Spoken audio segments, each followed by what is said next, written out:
我叫韩志荣，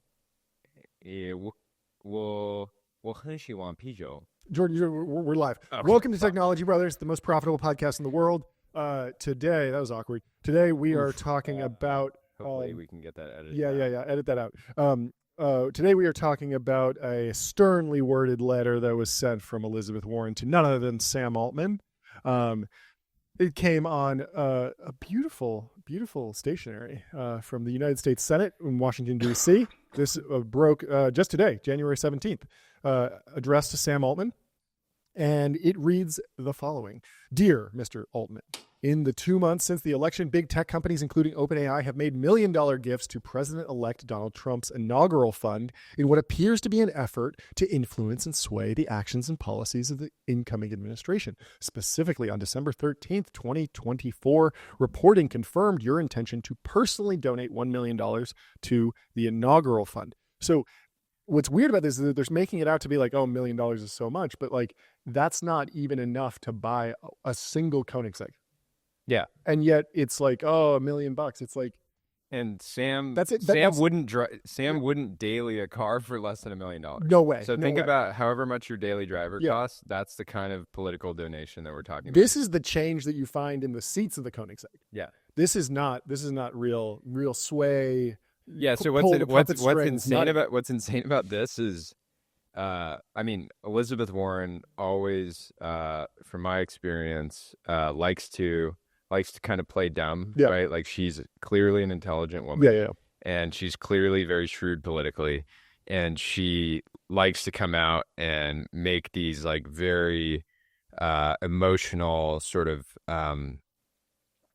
statements and demands while clearly just ignoring all the facts. And so the facts, the reality is, why do people make political donations? Yeah. It is to influence politicians. Yeah. Right. Like why?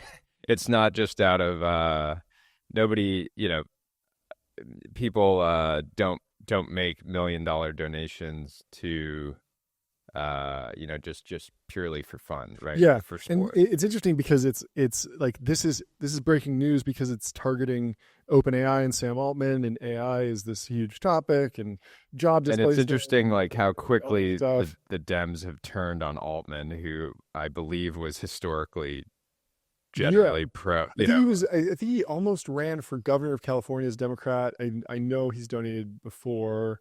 And yeah, this is just like part of like the vibe shift that this time around in Trump 2.0, people are much less sounding the alarm bells around like this is like the worst thing ever. And so it actually goes into this in the letter. Big tech companies have come under increased scrutiny from federal regulators for antitrust violations of privacy, and harms to workers, consumers, and competition. Which is going to go out the window to some degree, like with the antitrust. Yeah, the antitrust potentially.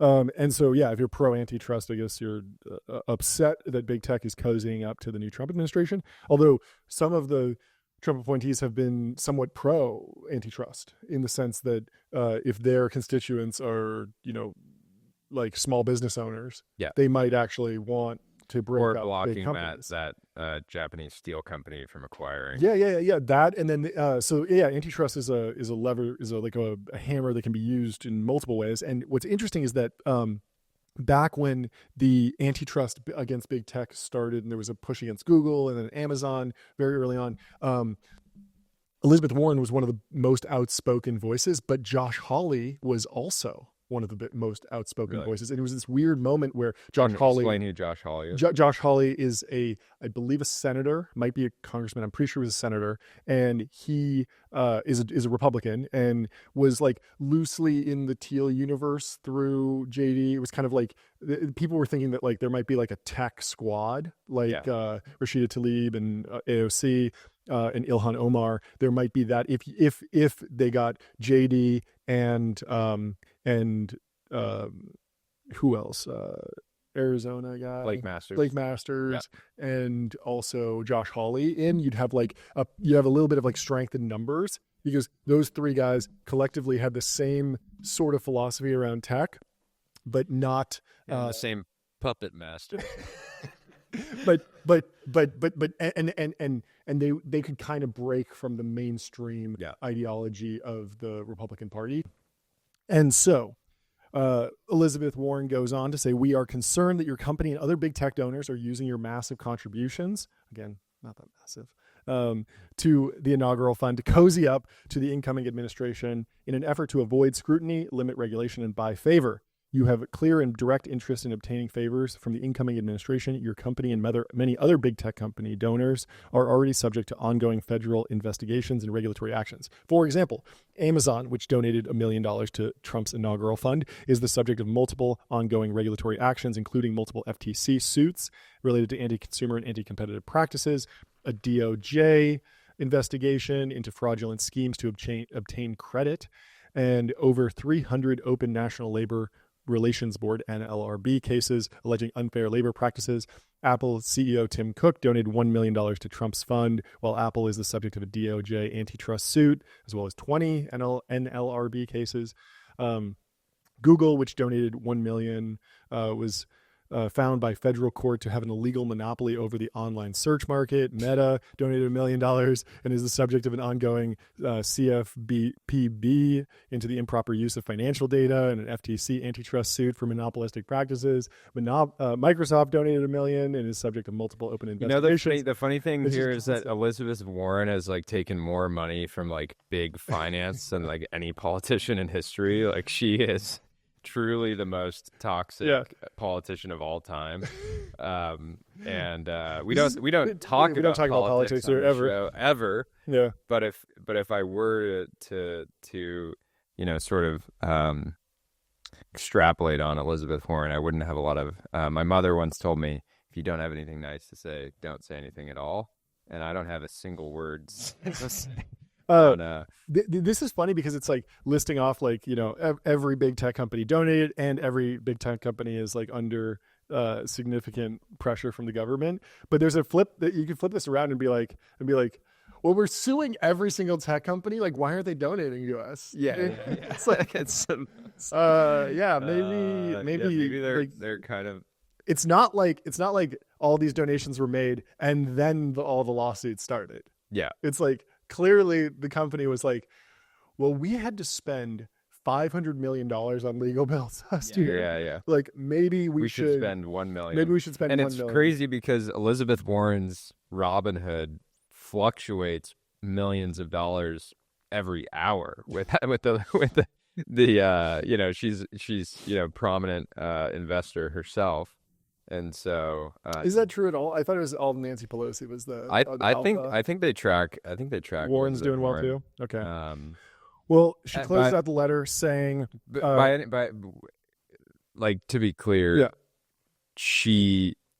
it's just so disingenuous to come after somebody for making political donations when she has been the beneficiary of big business for her entire career. Yep.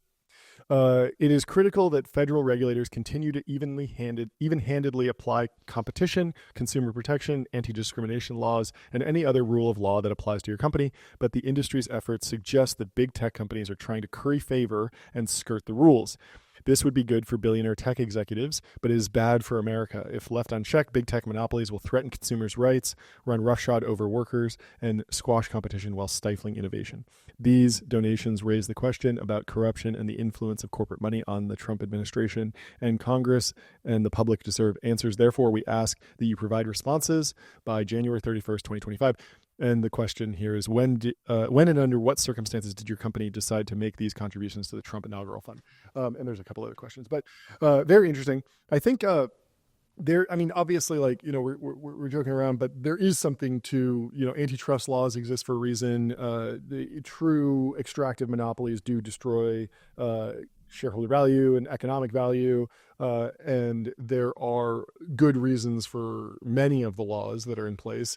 The question is just like, has this been like a pattern of abuse? The toughest thing about the tech monopolies is that you can look at the Google search monopoly, which is very clearly true, but previously, the Sherman Antitrust Act was defined as consumer harm. Yeah. So it needs to be two steps. One, you have a monopoly, which can be quantitatively measured by the HHI. Are you familiar with this? The Hirschfeld index, something like that. Yeah. The HHI is a mathematical calculation for economic concentration Yeah. in a particular industry. So Yeah. you basically take the market size and you of each company, you square them, Yeah. or something like that, and so you get.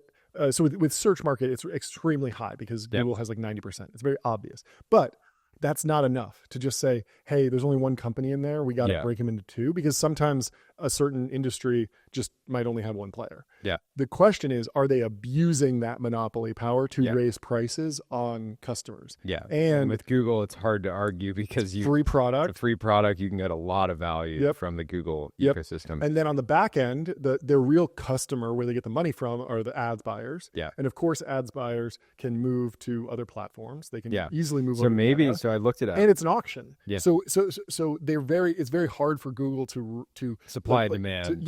To artificially raise prices of their ads. So I looked it up, and here's the thing. So I figured it out. So we Elizabeth, looked at the data. We looked at the data. We've been preparing a TED Talk by looking at the data. Yeah. So I looked at the data. Elizabeth Warren loves mutual funds. Mm-hmm. She's, an active investor in some of these funds. And I think some of the frustration from this letter might actually be that through all those funds, she herself has a lot of her net worth in some of these big tech companies. And she might be angry as a indirect shareholder that money is being spent on her political opponents when it could be profit for her, right? So she's like, maybe it's more of like this long con of, if you keep that money in the business, distribute it out, do some buybacks, my assets are going to go up, because she's a centimillionaire. Really? Yeah, they've no way. Yeah, not centi. Sorry. So she has somewhere between, she has $10+ million of like known assets. Okay. Sure, she's taking some, hush. We're just like, I just feel like she's trying to slander tech. I'm going to slander her. Just gonna let it rip.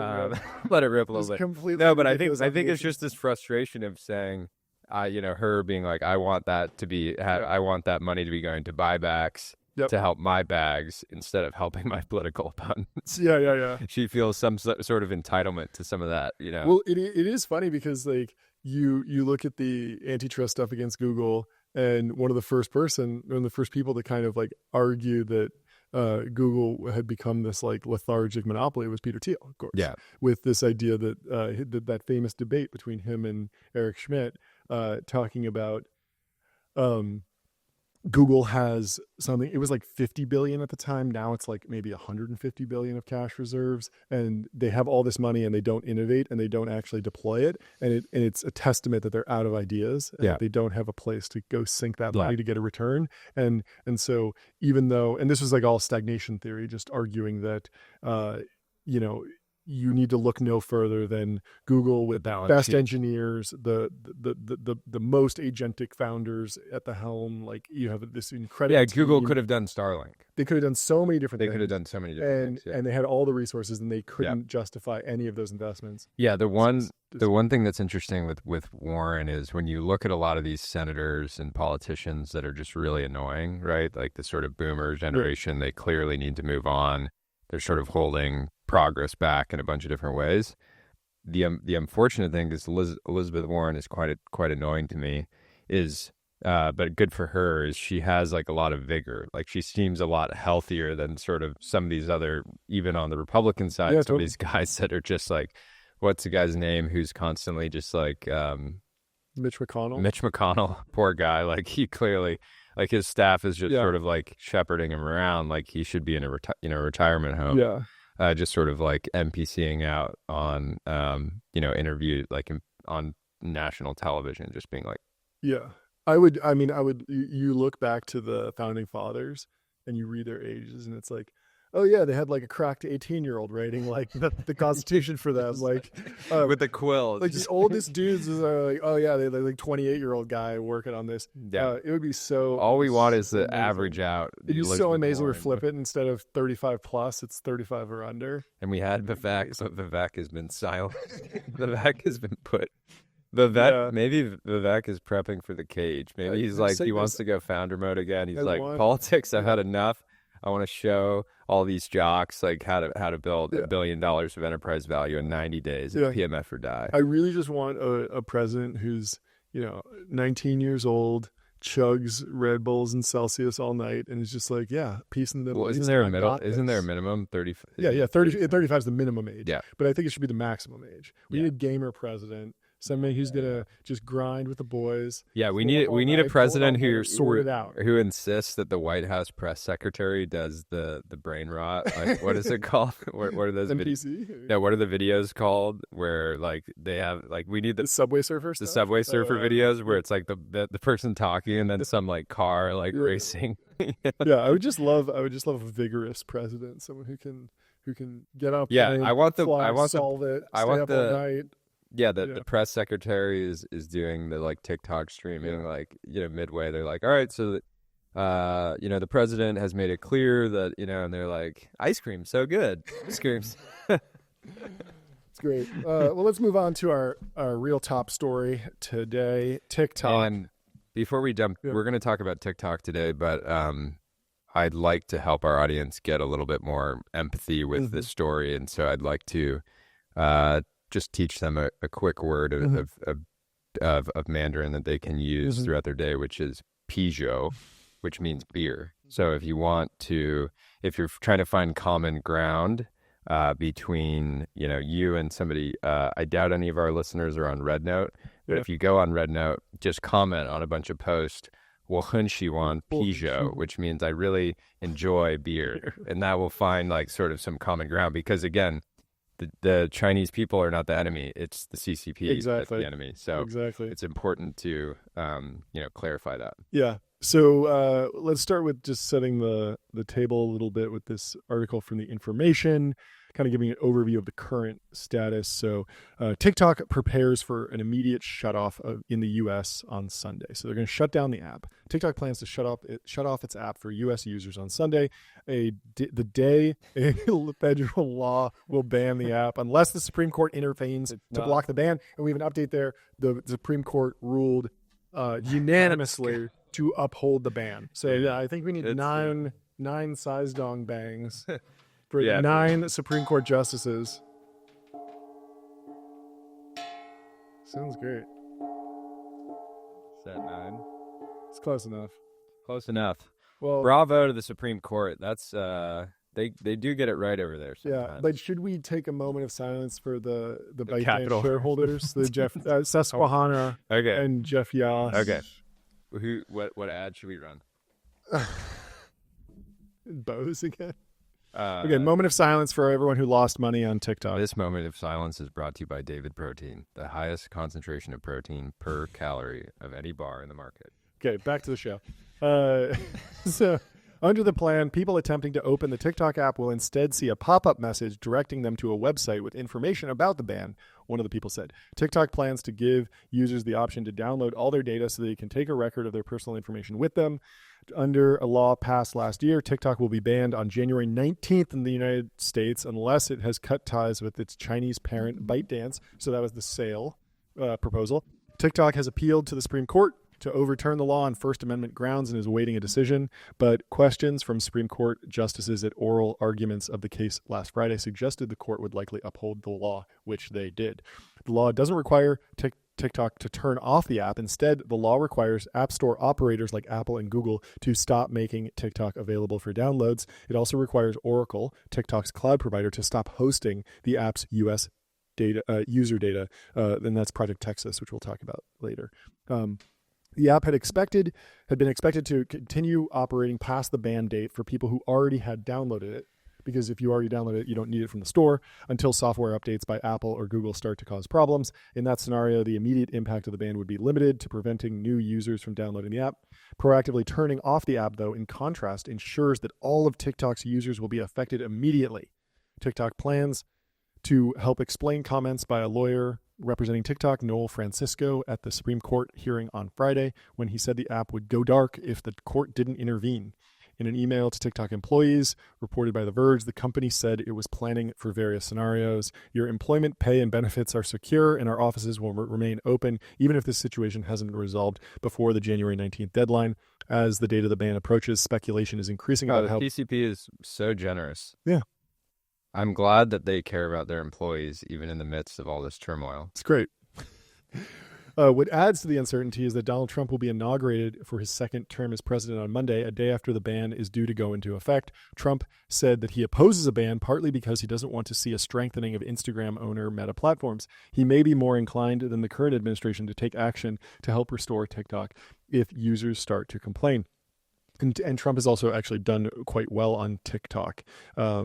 And then also Jeff Yass from Susquehanna was a big Trump donor early on, and so there were a lot of questions about where Trump would land on a TikTok ban. But we would talk to Josh Steinman. Before we like, I guess, go into the rest, because there's going to be Sure. we'll give some backstory on TikTok, but we're also going to be dunking on TikTok quite a lot. But we're not heartless. There are going to be people that are affected by this. There's the Zoomers, obviously, who are just wildly addicted to the app, and their argument is that TikTok is better in many ways than Reels still. Like, it has better search. Yep. They say it has better discoverability. There are also businesses that run their businesses on TikTok. Yeah. And for those people, I basically think at this point they've had like a year plus of warning that like this is like going away, shaky ground and could go away. And so I think for those people, the people running like TikTok shop agencies are going to not, they're going to be like bummed out, but again, they can just pivot to focusing on these other channels. I do think it was great for commercial activity, probably better than some of these other platforms. They did have a lot of technical innovations. Most of them have been ported over already. Like, I think even on YouTube you can have pinned products, but it's usually just for merch. It was originally like a Teespring, like a shirt integration, but now you can actually pull in products from any Shopify store because they've deepened that integration, and I'm sure Meta will do the same. And so, and then the actual like creators that have built million plus, anywhere from that sucks. It sucks. Right? Like getting it taken away. Yeah. But I think that if you were taking content creation as a profession, you should understand that you need to be everywhere. You can't be reliant on a single platform. If X was getting banned right now, we would be in shambles. The lights would all be off. We'd be drinking. We'd probably just be like trying. So I do understand why people are like almost traumatized by this whole thing, but it's still necessary, right? It's like it feels like telling like your kid who's having a tantrum, like it's going to be like they're anybody who has like a 2-year-old understands like a kid can have a tantrum, but then time just passes and they like bounce back. I do have a little bit of a promoted post call to action. If you have created on TikTok, if you've solved the algorithm, if you've gone mega viral, if you're a TikTok editor, TikTok creator, and you're looking for your next thing, please contact us. We're trying to do more on YouTube Shorts and more on Instagram Reels. And so we'd love to talk to you about helping us on content strategy, editing, promotion, anything that we can do to get the show more viral and do more clips. We do a lot of horizontal clips on X right now, but we definitely want to get on the vertical clips as well. We have some ideas that we're testing out, but the more support we have, the better. So with that, we wanted to give you the full history of TikTok, go through the story. It's over a decade old at this point, almost. I guess 2015 Musical.ly started. So let's go through the history of TikTok, and then we'll break down some of the analysis about what's going on in the ban. It's I mean, there's so much good stuff here. I'll hold this joke for a second because it's you'll see it in a second. So why don't you start with the first bullet point that we have? Alex Zhu, 2012, over a decade ago. He was working as a UI designer at SAP. And you know why I like this? Is because SAP is our sworn enemy. Oh, really? As smart business owners that run on Ramp. Yeah. Many of these big companies, have these complex integrations on SAP. They're wasting, quite a lot of time and really sort of ruining the Yeah. lives of their employees by forcing them to use this sort of Yeah. legacy software and It's kind stuff. of It a makes sense. Chekhov's gun situation. Yeah, it makes His sense career that starting at it SAP. makes sense that TikTok, which is our enemy social media company, was started by a guy who worked for our enemy finance Company. automation Interesting. company. Yeah, I So hadn't put that together. So he's in his mid-30s, working as a UI designer at SAP. He gets this extremely fake job as the in-house futurist, focused on the future of education. He's working on massively online open courseware, which is actually very cool. And there's companies like Coursera and Udacity that were launching around this time.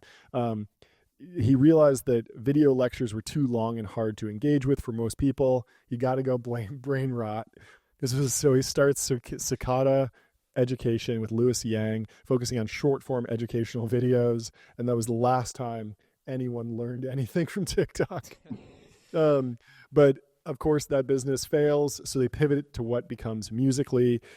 He's on the train. I think he was riding the Caltrain from Silicon Valley to SF. He was commuting to his job, and he sees these kids using their phones to create selfie videos with music and overlays, basically lip sync videos.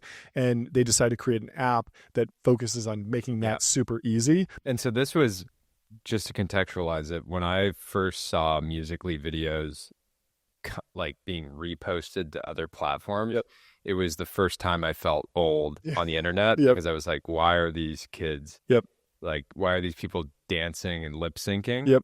But it weirdly, for me, I really started noticing it around, I feel like at this point, maybe I just really noticed it late, but it felt like I started to really pay attention to it in 2020 when it made sense, where I was like, okay, nobody can leave their house and go dance or go to the bar or anything. Like, teenagers can't go to house parties, they can't go to football games because of COVID. Okay, it actually makes sense that they want to just dance, and like it's more efficient to just dance online than it is to like go and try to get attention in some other setting. So and I mean, like, and for a while it was very cringe for people to go on Musically and do it, and people would do it sort of ironically, and then the app, and then I even remember the first time I downloaded, I don't know if I downloaded Musically or TikTok, but my first impression with TikTok was like I opened the app and it served me a highly relevant video, and it probably was just fate or luck or chance, but I was like, I was impressed. I was like, and then no, the algorithm really was like incredible. Yeah. And still and there was I heard I have no idea if this is true, but fortunately we're not journalists, so we don't have to get the facts right all the time. But I heard that their algorithm, which was kind of like a Scale AI sweatshop model, where there was the rumor was like, imagine just warehouses in China where people are just sitting there being like, is this funny? Like, is this a dog? Like, classifying the videos like very manually. And I'm sure it got more and more automated over time. But it's the kind of thing China can do where they're like, oh, we want the best algorithm. Let's put 200,000 people on it, and they're just kind of like clicking buttons all day. I mean, that's very real for the censorship of the Chinese internet. Like, they were able to just throw millions and millions of people at it. And now AI is kind of caught up, and they can censor a lot of stuff automatically. And for me, the interesting thing here is I studied abroad in Shanghai in 2016, and it you were one of those guys, like Trump wins and you got to leave the country. It was actually very weird because I was watching I was there in the fall, and so all of the chaos and turmoil of the election I was watching unfold online while in China. But then from a technology standpoint, I mean, a lot of most of the people in China would use VPNs to use Instagram and Google products and stuff like that. But so this was already happening. Like, China had banned all of these Western apps entirely. You could still get around it. And so I never understood from the very beginning why we would allow China. China has done some. The thing is that it wasn't a Chinese app to begin with. It was just an app made by a Chinese dude who yes. SAP. But the thing that the ByteDance deal happened much later. Yeah. Which we got to go into. But the honest truth is that anyone who is Chinese, the government expects them to act on behalf of the state. Mm, It is an expectation. maybe. I think it's different. I think Yeah. it's different if somebody is like renounces their citizenship Yeah. as here, but China, from my experience on the ground, everyone feels an obligation to serve the state in some way or another. Yeah, I mean, it kind of happened in World War II. There was like like all the German dudes who lived in America. Like Germany was like, come back and fight for us. Yeah, And people went. yeah. But it's not. Or if you're going to stay, you're Yeah. going to share information Sure. back Sure. and Yeah. basically act as, Yeah. amateur espionage. But you can think of Alex Zhu as kind of like the Chinese Nikita Beer. In the sense that he was like he was like a growth hack master at the time. Shit poster.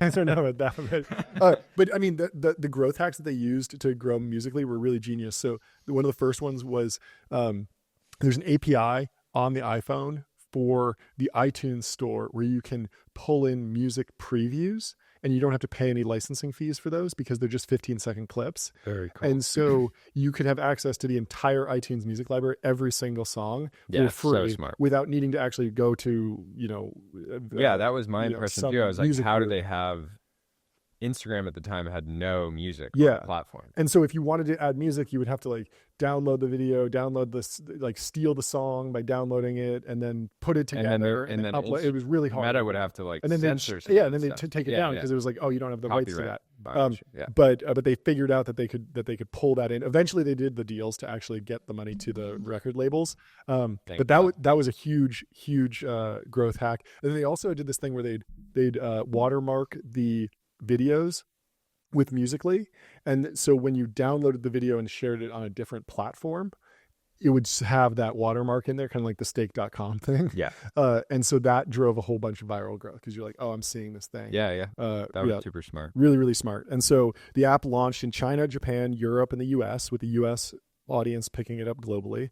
Kuaishou, the Chinese app, started in 2011 as a gift maker tool, but later transformed into a short form video platform. So around this time, basically everyone who's doing content or social media is realizing two things: like short form video is the future, and we're shifting from the social network ranking what's in your 1 degree of separation, like what are your friends posting, to just raw entertainment. Yeah, what is the best content across the entire platform, regardless of whether you follow that person or it's a huge account or a small account. And that's why if you set up for a long time, if you set up a new TikTok account, you could post literally anything and you get 500 views immediately. Yeah, with no followers. Well, and they also Near on X posted something that's like, we actually created the metaverse, but it's in the form of short form content. Yep.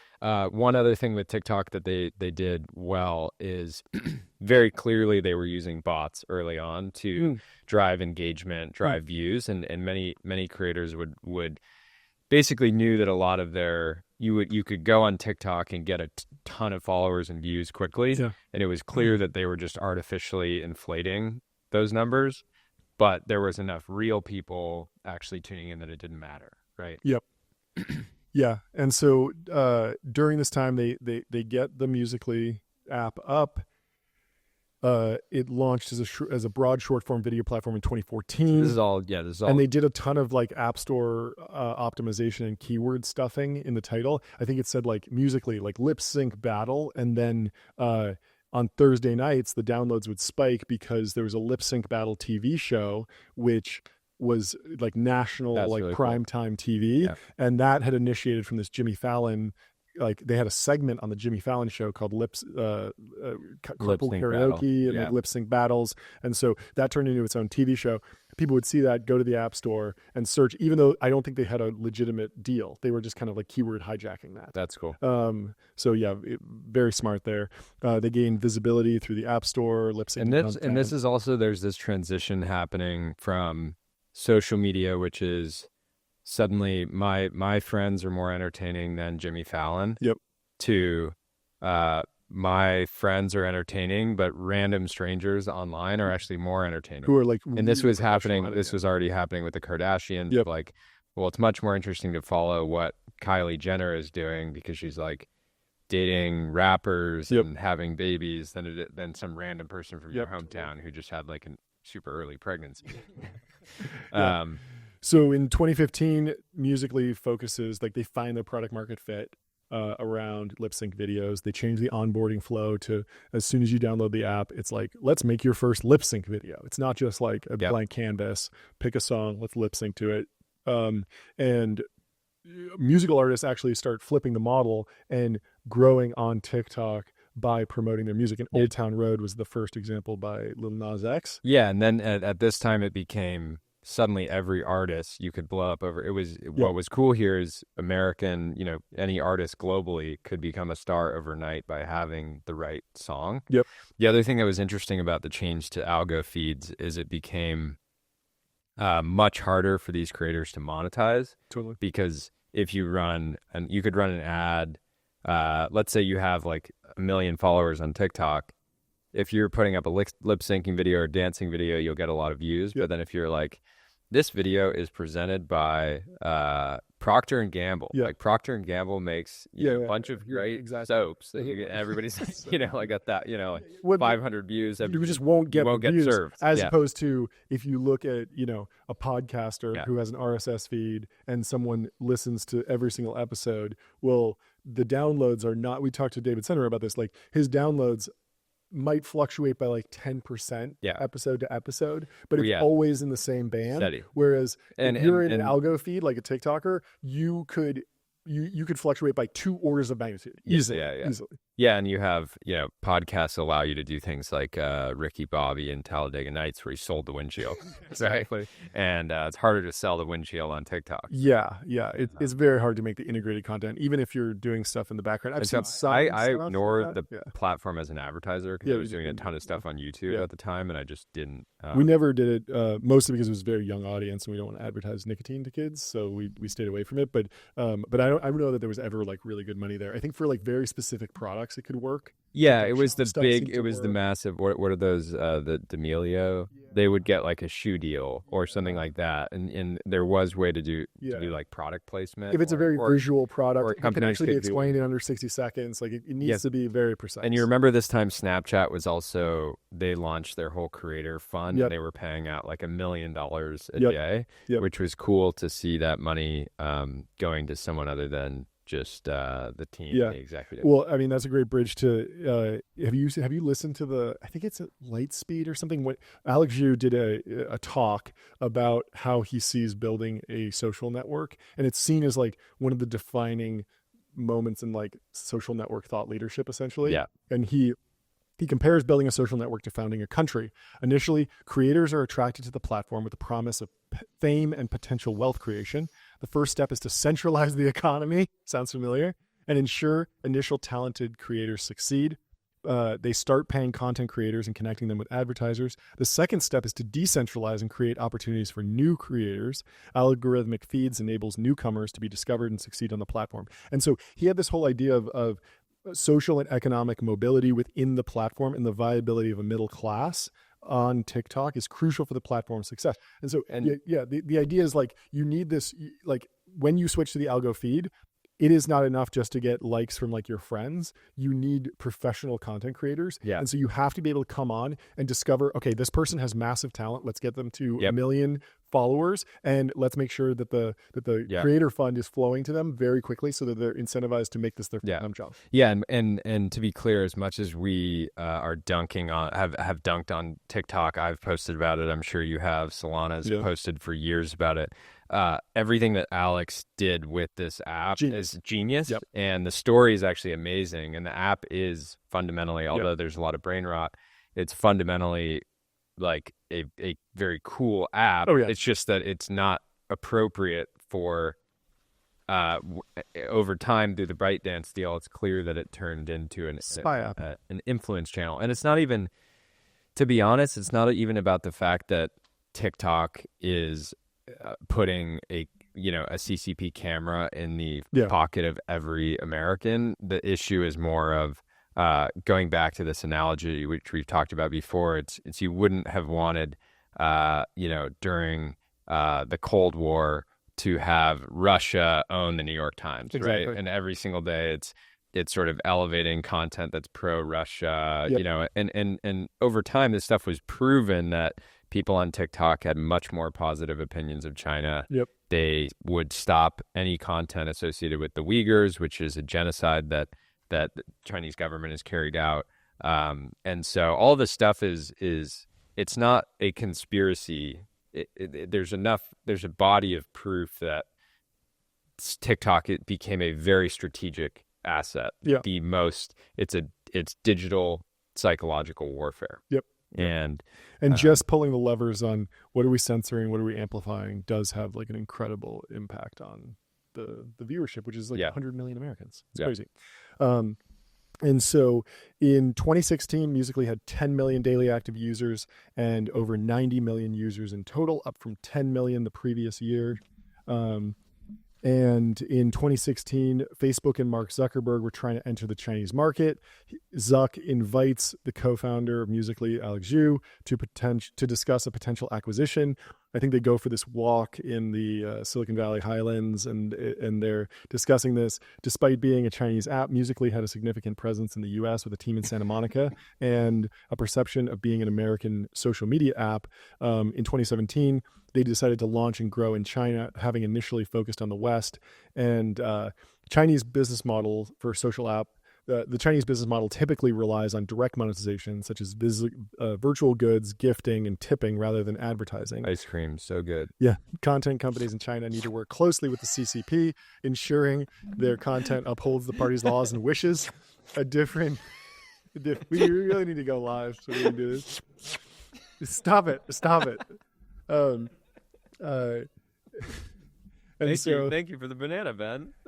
Yeah, and so in late of 2017, ByteDance, which was already pretty huge, they launched Douyin, TikTok's Chinese version. And then that should be the one that got away. Because imagine if Zuck had another app with 100 million Americans, or just this perfect ad platform that has this amazing social graph, that has this amazing, interest graph. Zuck would be doing.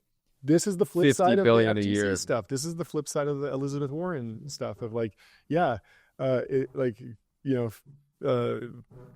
might have a bit of a monopoly over social networking, but if he had a little bit looser reign during this time, he could have acquired TikTok, and we wouldn't be in this mess of a situation. Well, it's even.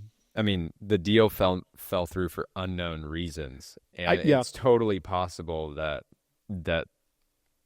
Alex wanted to do the deal, and there were certain players. I don't think it was actually the American FTC that blocked the deal. No, it's much more likely it was the Chinese FTC. Yeah, who said no, you can't sell this to the Americans, because it would have just turned into, imagine the number of Winnie the Pooh memes on the day of the acquisition. It would have been a nightmare. Yeah.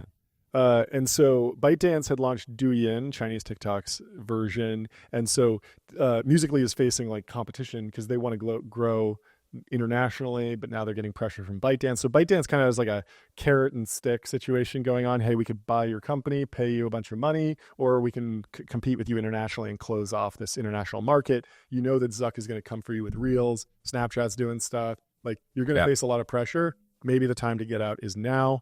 And so eventually, Douyin is launched as TikTok in the U.S. because they do the acquisition. Towards the end, ByteDance launches TikTok internationally as a shot across the bow against Musical.ly.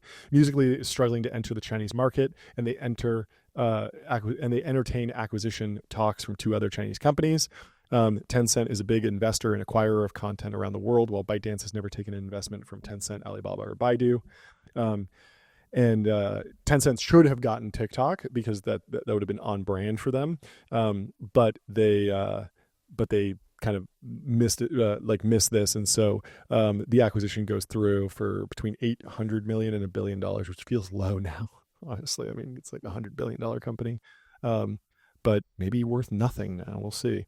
Although they probably made well over $1 billion in free cash flow. The other thing is ByteDance has been a pretty liquid stock in the secondary market. I don't feel that bad for anybody who was any American that was in. I disagree with that. I think that even though it's like a liquid stock, it's actually very hard to repatriate dollars that are in China. I think if you have like a multi-billion-dollar position, it is very difficult to get out and get that money out of Totally. the I'm US. talking about let's say you're a family office Sure, and you sure, bought sure, $5 million of sure, sure, sure. ByteDance. You could have gotten Yeah, out of that yeah, yeah. position. But for the big shareholders, there was actually a proposal at one point for like a one-time repatriation Yeah. of American money that's stuck in China, and just kind of do some sort of trade deal that says like, hey, we're gonna like decouple a little bit, and we're Yeah. gonna let this happen, and we're gonna figure out what the terms of that trade are to get that done. But it's been hugely successful. Users spend an average of 52 minutes a day on the app, which is significantly higher than any other social network. And then people start worrying about TikTok's influence. I'm on 68. And do you remember when they combined the apps and there was just TikTok, and then Yep. TikTok was the number one advertiser You're, on Meta? well, they didn't combine the apps. That's what's interesting. What they did was they actually released a new app, and then they drove downloads from one to the next. Yeah, Kind of yeah. a good version But of I think Sonos. did they not allow you to port your followers Yeah, over? I think you'd log in and port, and they they duped the backend database and created a new and combined app, putting in the app store as But TikTok. you remember instead of simply when renaming Meta it. was like basically Yeah, it made sense for them to take, because it was billions of dollars yeah, being yeah. spent. I think they advertise on Snapchat even more, which is really bad. Yeah. You should But not allow that. and that was that sort of catch-22 where you're just kind of Yeah, you want know. the money, but Yeah. you're also forking over your users to a different app. It's rough. And so TikTok is a Huawei-sized problem and a potential national security threat to the U.S. as U.S. military personnel use TikTok, and TikTok is gathering their location data, their facial data, and their biometric data. The data for the version TikTok in Western countries is stored in the U.S., but legally it is owned by ByteDance, which may be forced to give the data to the Chinese government if requested. There are concerns about whether TikTok censors posts about the Hong Kong protest, and U.S. politicians are calling for the Committee on Foreign Investment in the U.S. to review TikTok. And this was like the huge mess. CFIUS is supposed to review every international acquisition of American company, and they got the TikTok call wrong because they're just like, it's some like dumb like lip syncing app. Like, who cares? Like, this isn't U.S. Steel. This isn't like Yeah. some weapons manufacturer. But in fact, it was an incredibly important company. And so Facebook attempted to buy Musical.ly in 2016, and then they launched their own TikTok competitor Lasso in 2018 that I think flopped, but then eventually they figured it out with Reels. So in October of 2019, I remember Lasso. I don't think I ever really used it, but I probably demoed it for a little bit. That's the thing. Zuck's not afraid to fail. Yeah, which is cool. So in October of 2019, Zuck gives a speech at Georgetown calling out Chinese-owned social media, specifically TikTok, as a national security threat and a threat to Western values and ways of life. CFIUS review was opened on the Musical.ly acquisition in 2019, potentially leading to a reversal of the acquisition, but it was not reversed. Yeah. What's the right analogy for Zuck?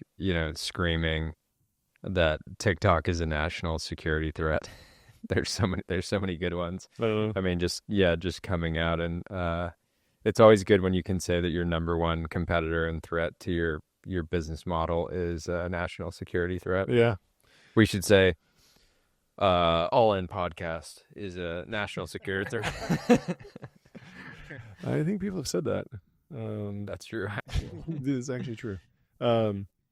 Yeah, so I mean, a lot of seismic shifts in the social media landscape because of TikTok. Huge shift to algorithmic feeds and just viewing it as it's almost like a Netflix style app. And they really basically forced every other platform. I don't know about Snapchat since I haven't used it in years, but they forced pretty much every platform to switched to more of even YouTube was always algorithmically driven, but you could still like show up on your homepage and see like the videos you subscribe to. That was a huge deal when they flipped on that on YouTube. And every default creator feed, was the default feed used to be you would go and you would see your subscriptions feed.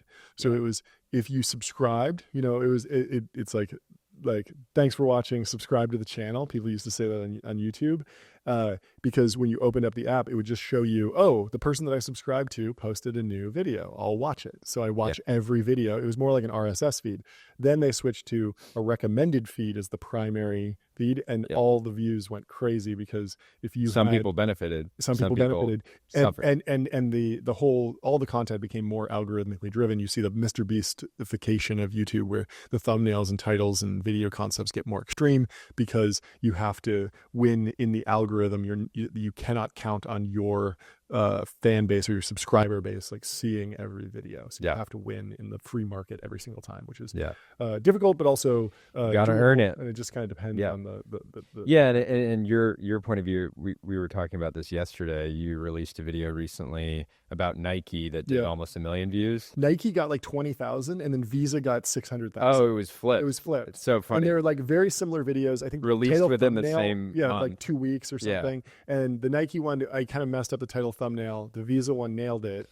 And you're not like you're kind of like, it doesn't actually, like, the whole thing of content creation is you just need to put a lot of stuff in. Exactly. So it's not like you're sitting there, you're like, my Nike video is actually good, I'm proud of it. But at the same time, it's kind of on you. That something could have been better. The thumbnail, the title, or whatever. So what that tells me is like I think the channel has like 500K subscribers. Probably about 5% of those are like true fans that watch everything regardless of the title thumb. They basically have like the notifications turned on or the subscriber feed. But that Visa one got more views than my subscriber base. Therefore, it must have just gone out in the algorithm and done well.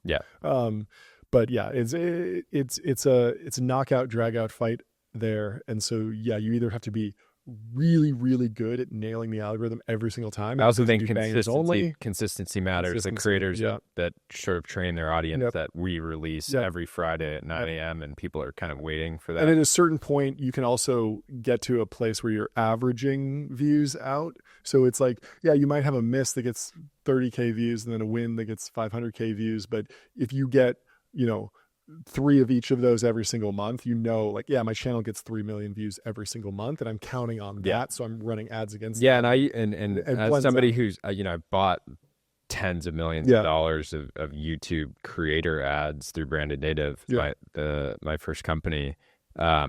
Creators would always tell me I get 5 million views a month. And I would tell them I do not care because I'm going to buy an ad on one of those videos.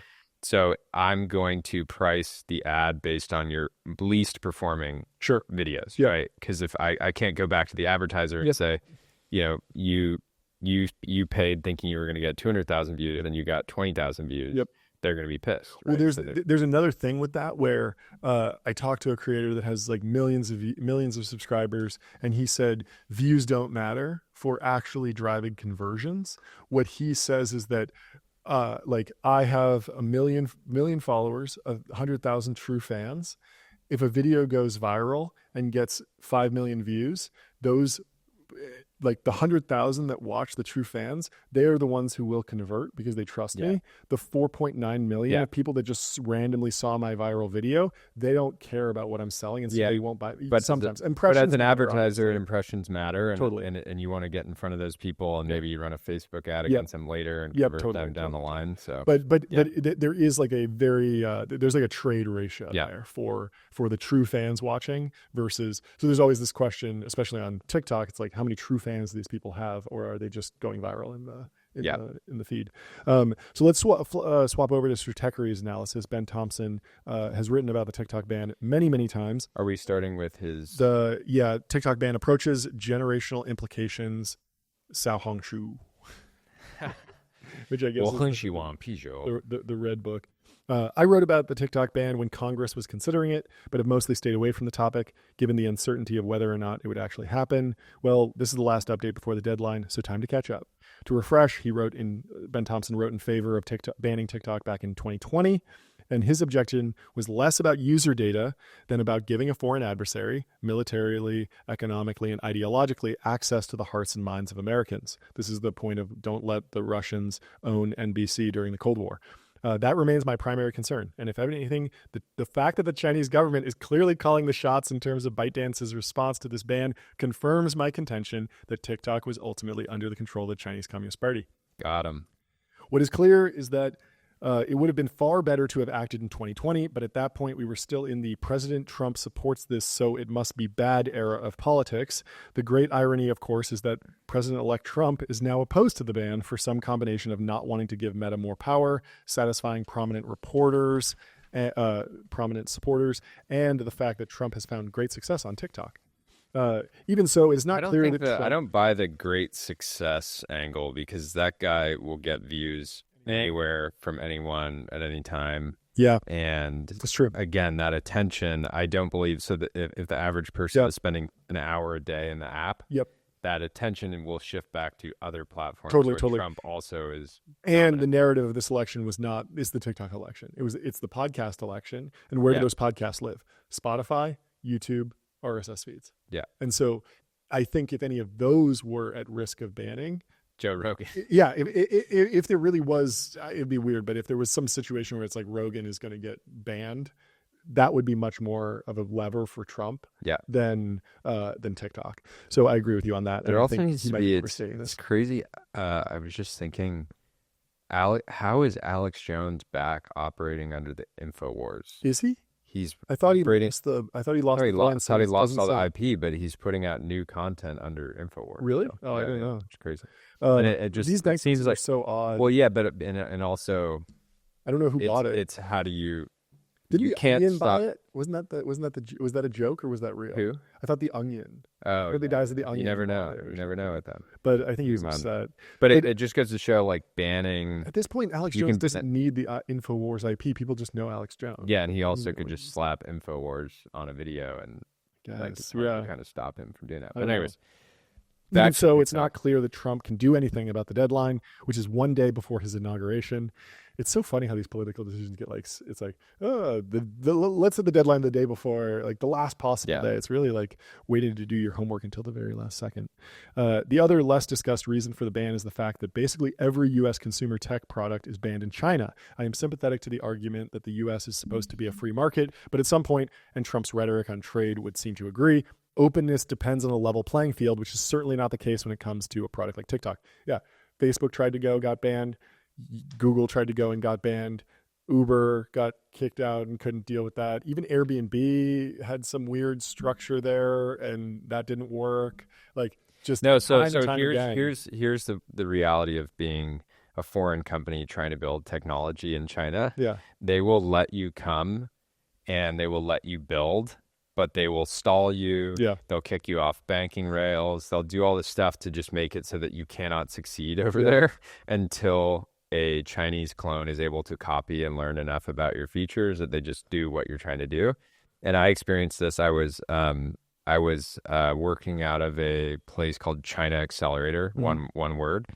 And it's basically like the YC of China. Yeah. I was like interning for this company that was a Israeli company who had taken money from China Accelerator to launch this sort of like retail marketplace for foreign designers to sell into China. Mm-hmm. And once a week, they would kick us off, like they would shut down the bank account. And by the end, I felt like it was intentional to purely just disrupt the business because a bunch of other Chinese companies had started copying what this company was doing. Wow. And I was like, at the first couple of times I would be the intern. So I'd get sent down to the bank to be like, hey guys, like, why is our account frozen? Yeah. And then they would be like they just like would stall.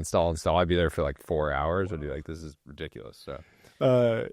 So Ben goes on and says, and speaking of freedom, while I think TikTok's argument that the ban is a violation of the First Amendment doesn't hold up because there are other forums available for creators and there's a Supreme Court precedent in terms of deterrence on such matters to national security concerns, it's worth acknowledging that banning TikTok would destroy an immensely valuable asset for anyone with a following on the platform. Indeed, this is an underexplored angle of social media censorship debate. Banning users doesn't cost them money, but a following is a valuable asset nevertheless. That, too, is another reason why it would have been much wiser to deal with this issue in 2020 than in 2025. The value destruction for TikTok users would have been much smaller. That's a good point. Good point. Ben, goated. Yeah. Goated analyst. Yeah. You don't find this guy in the Truth Zone very often. Yeah. So he says, now again, all of this analysis may be moot if the Supreme Court rules in ByteDance's favor, which they did not. It is also possible that TikTok is sold at the last minute to an American company. Mr. Beast was saying he was going to buy it. There was a talk about maybe Elon's going to get it. Bought Bench was trying to put together like a coalition. Oh yeah. I got a deal with him about that. So it's just very obvious that there's a ton of people that would. It's a great asset. Yep, but they don't want to sell it. Yeah, because that's not what it's about. It's not about the money. They do it for the love of the game.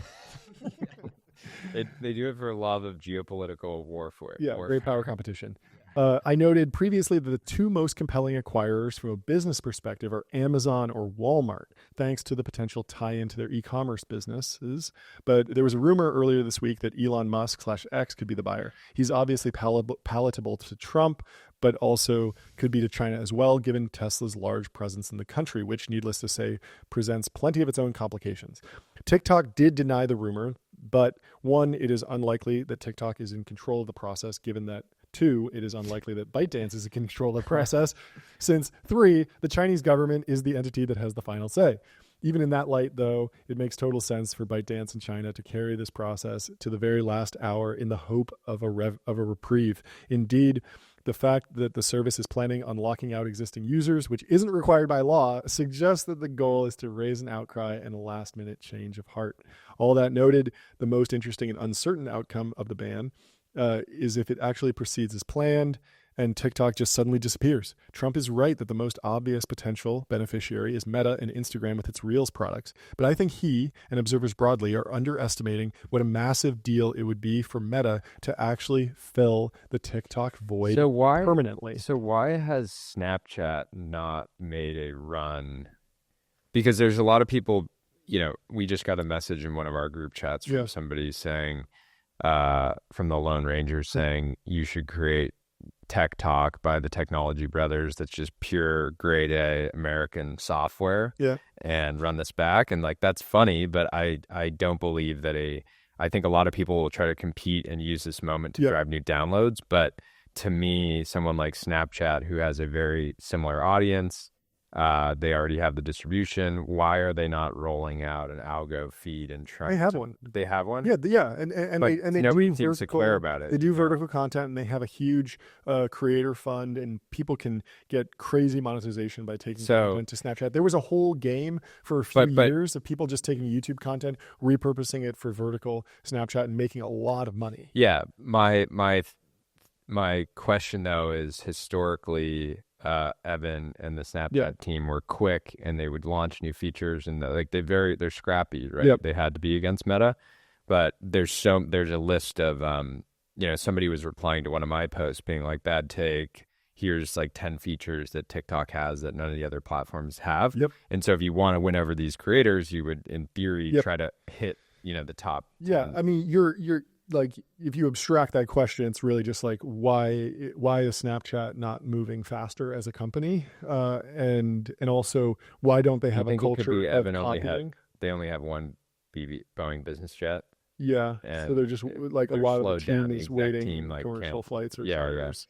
That could be a big. They have their own private hangar at Van Nuys, but I do think that there is a little bit of potentially a culture where at Meta, Zuck kind of broke the glass on like it's okay to copy things. Yeah, because I bet that Meta for the first, Facebook certainly broke the glass. Yeah. I mean, he just straight up smacked it, and it's stories now it's I culture. use stories now more than the main feed. Exactly, and so I bet you in the first few years of Facebook, the culture was very much like, we are inventors. We are pioneering new user interfaces and new user experiences. Yeah. We created the feed. They created the feed. They created all sorts of different things. They created the poke. They created all these different things. They created the Kava grain bowl of. But then at a certain point, Zuck saw that Instagram was taking off and was like, we need to add pictures to we need to add photos to our product. And they actually launched Instagram. Well, they had photos.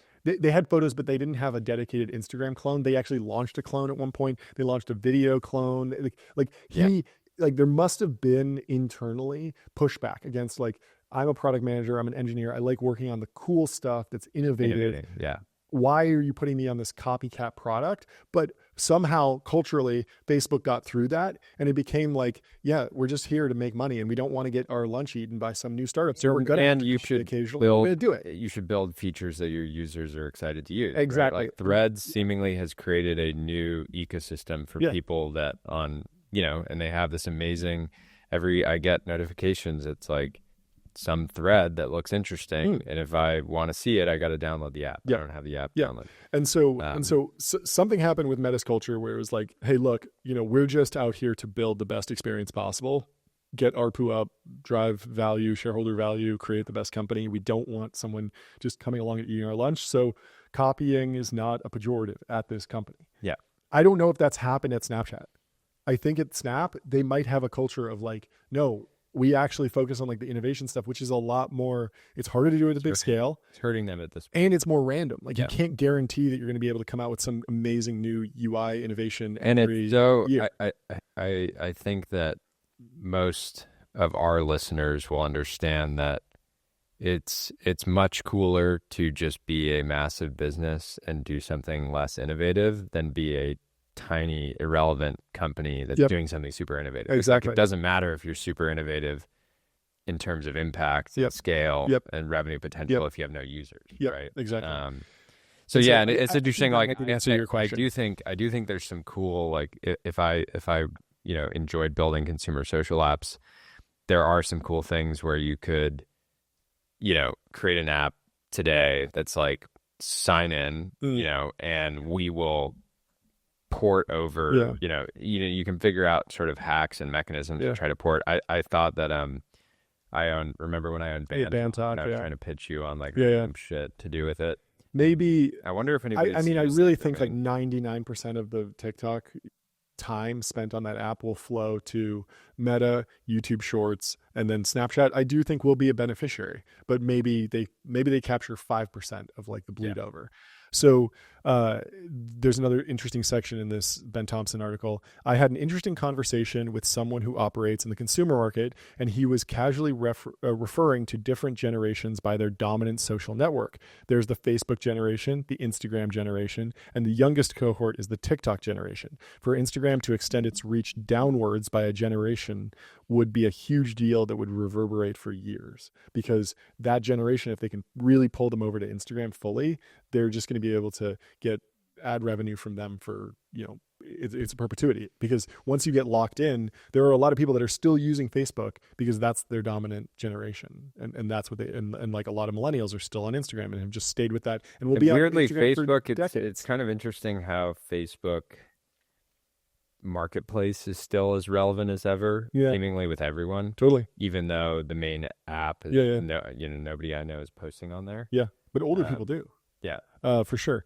And then so Ben takes the opposite tact and says, there's also a reason why it might not happen. Younger generations don't want to be on boomer social networks. And I'm sorry to announce boomer is an adjective for anything that is older than you is here to stay, which is to say we are never getting rid of boomers.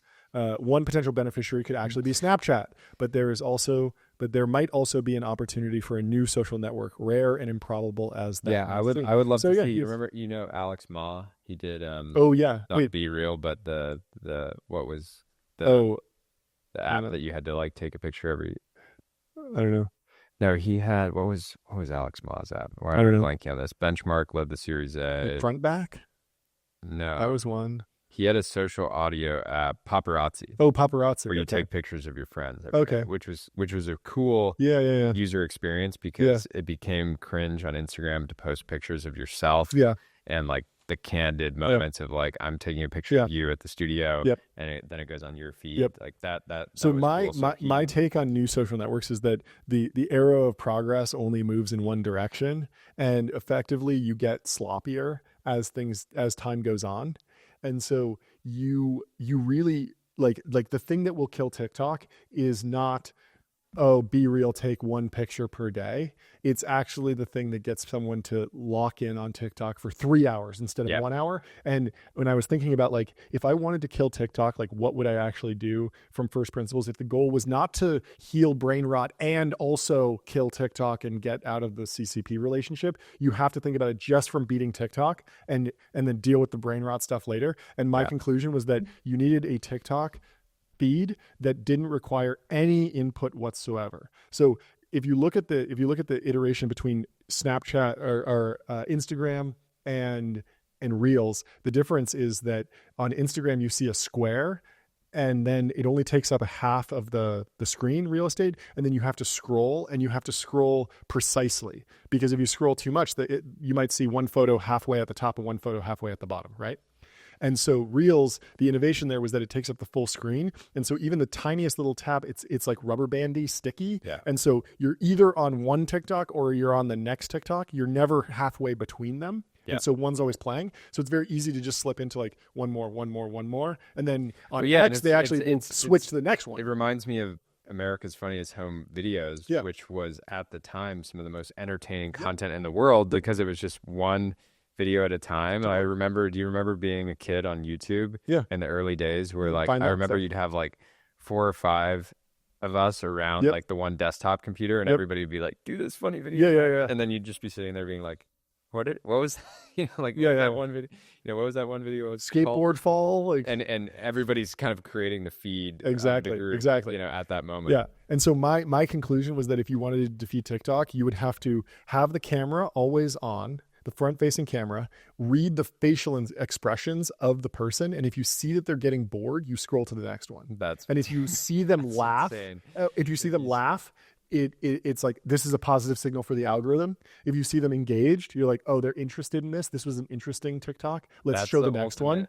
That's ultimate wire hook, because you would just sit there. You don't even need to use your thumb to go like this. You can just watch it, and you can just go, ha, and then it shows you another funny one. Yeah. Or, oh. And then it's like, oh, that was shocking. Show them another shocking one. And you're like, oh, I'm looking out. Or show a different thing. Away, or they're paying attention to notifications. Exactly. And then maybe the viral loop could be the camera is recording too. And so if you like it, you can post your response and immediately duet. It's like a reaction video. So it's like, I'm watching the TikTok and it's like, I see something funny. I'm like, ha, that's funny. Oh yeah, that's good. Send my reaction to my network of my friends. And so it's even more sloppy, even more brain rotty. Yeah, the end state is the metaverse where everyone is just locked in, just looking at content for 24 hours a day. Anything. And then you go to sleep, and then you wake up and do it again. Yeah. And then every one of our listeners are just figuring out how to properly monetize Exactly. But yeah, I do think that I like the this. It's totally, the Instagram eventually, you see an ad, and to just buy the product, you just have to go. Yeah. You don't even have to. I mean, I've seen this pattern. This pattern developed somewhat on X, where if you get in the video feed, you click on one video, then you scroll up, you'll see one video. And when that video ends, sometimes it'll play the video twice, but sometimes it just scrolls to the next one. So you can hands-free. A lot of people don't like that. Yeah, but you can effectively hands-free watch videos instead of just watching them loop, which requires you to move your thumb, which seems so minor, but that actually is a friction point. If you remove the thumb entirely, you get to be more viral. I've noticed sometimes I'll have a video playing on like a Reels type product, so YouTube or Reels, and it's kind of funny because if you leave your phone somewhere, you walk away to do something else, and then it's just replaying the video. It's kind of annoying. You want it. You just move to the next one. The addict, the rat in you that's like pressing the cocaine button, wants it to just keep juice going. Reward. The monkey juice reward. Let's talk about Little Red Book. Little Red Book. Initially, I posted, if you download Red Book, you're a traitor that should be sent on the first boat to Beijing, or you should be forced to write the national anthem 1,000 times. Oh, say can you Pledge of Allegiance. Pledge of Allegiance. Yeah. Pledge of Allegiance is better.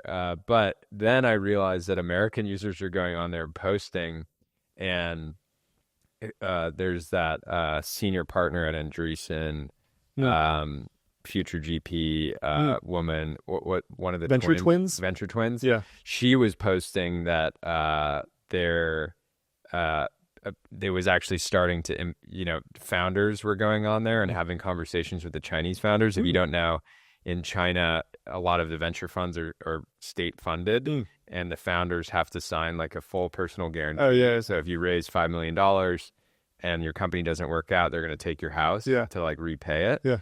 and she posted a screenshot of an exchange where American founders were like, yeah, it's actually like risk capital. Yeah. If your company doesn't work, like, you don't lose your house. And all the Chinese founders were like, wait, what? Really? And then I saw another thing that Creatine Cycle Atlas. He should really pick a name, Atlas or Creatine Cycle. It's kind of I like both names, but so Atlas posted. Now let's tighten up the brand, Atlas. Yeah, so Atlas posted a screenshot. There was like an American girl who posted like a TikTok style video, like an exercise gear, and he posted, China gave us COVID, we gave them gooning, because all the comments are just like, oh wow, I like these American girls. It's a real cultural exchange going on. Cultural exchange, and let's go. Let's give a little bit of background on Little Red Book. It's a Chinese video network that competes with Douyin, ByteDance's version of TikTok within China. From a column on China Global Television Network's website, which is state-owned.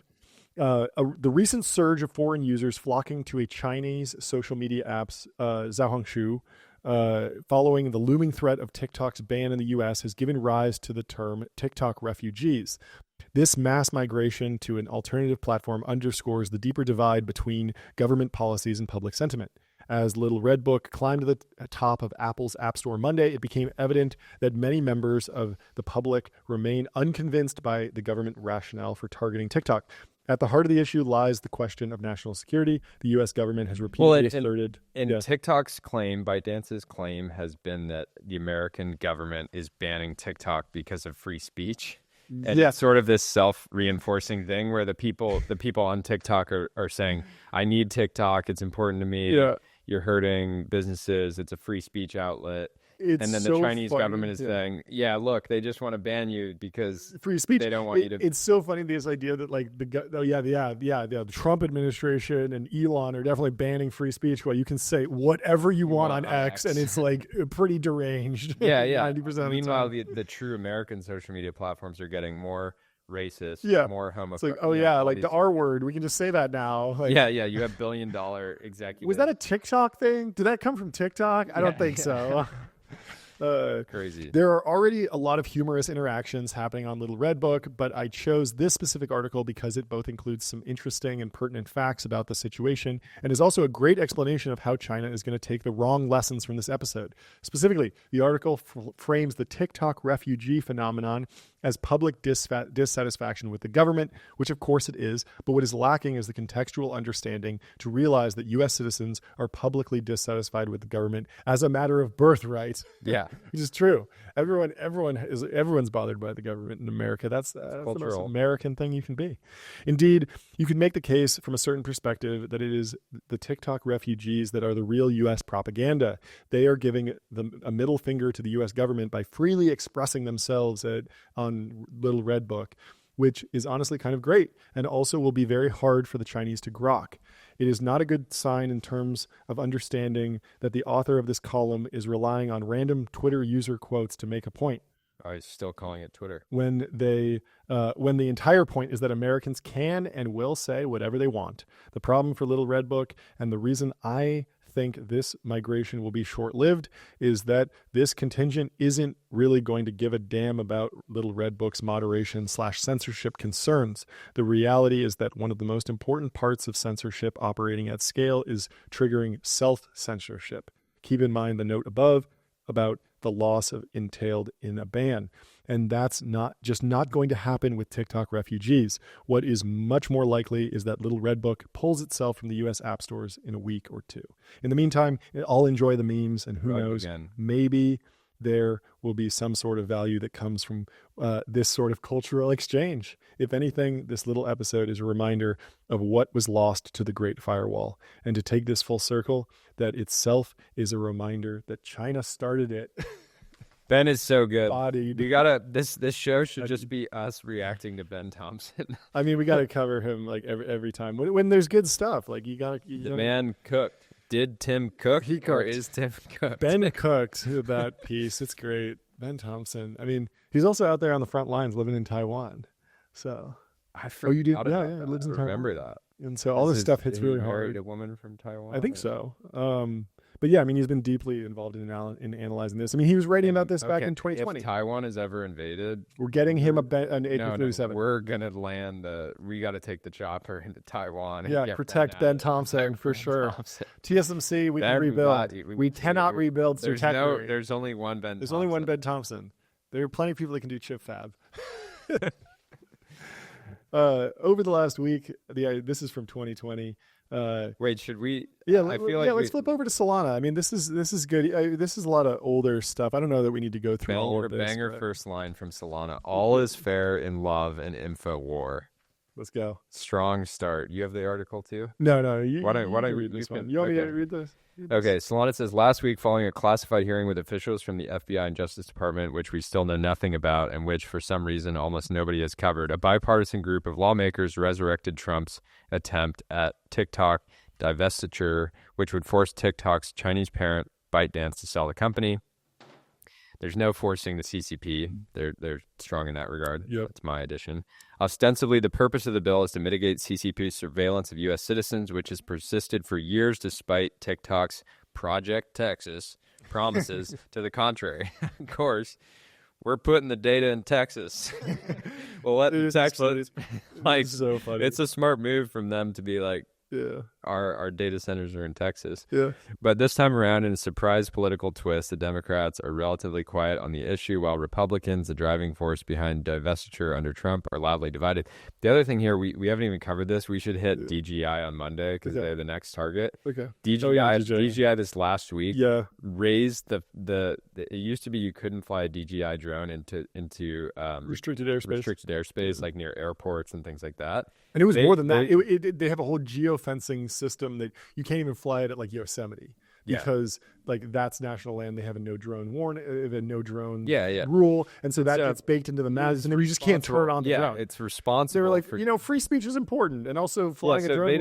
They decided this week. I'm guessing their point of view was, we're going to get banned. Let's capture, because DJI is actually insane, right? It is crazy. It is. If you could create, like, let's say you're the CIA of China, and you want to get as much, and you want millions of spies, right? That are, collecting real-time information. Yeah.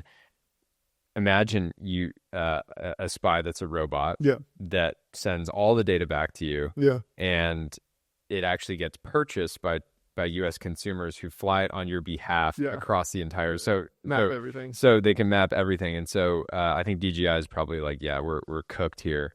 Let's just take away the restrictions, capture kind of as much data, because DJI, again, it's the same situation as TikTok. They have a better product in the market. It's cheaper and better than other drones at that price point. And so of course people are saying, I'm going to get the DJI drone. It's just the rational decision, just like it's the rational decision for a lot of consumers to open TikTok, right? So they're next. I'm looking forward to that. And that one's going to be rough because there are not a lot of great American drone companies. And also that hardware device that U.S. consumers have purchased that they're going to say, you bricked my DJI, like, basically. Like, I mean, I think that the main thing is stopping the flow of Apple bricks their products yearly, so we can't be too mad. Yeah, I mean, I think the main thing is just stopping the flow of new drones, and then stopping the software updates so that they can't add new things that make it worse, and then also probably really watching out for some sort of event that would cause everyone to put their drones in the sky at the same time. Because sure, you could look at like, okay, there's, 5 million DJI drones in the US right now. 99.9% of those are collecting dust in closets right now. Yeah. Because someone got on Christmas, they flew it around a few times, they realized, hey, actually, I don't do backflips off of ski mountains with a team of people that can fly drones and get sick video of me. It's the GoPro problem. Some of our listeners do that. Yeah, but a lot of these drones just collect dust, and so, like, does the CCP have the ability to turn on your drone and fly it out of your closet? No, like, they just cannot do that. It's not possible. How is it not?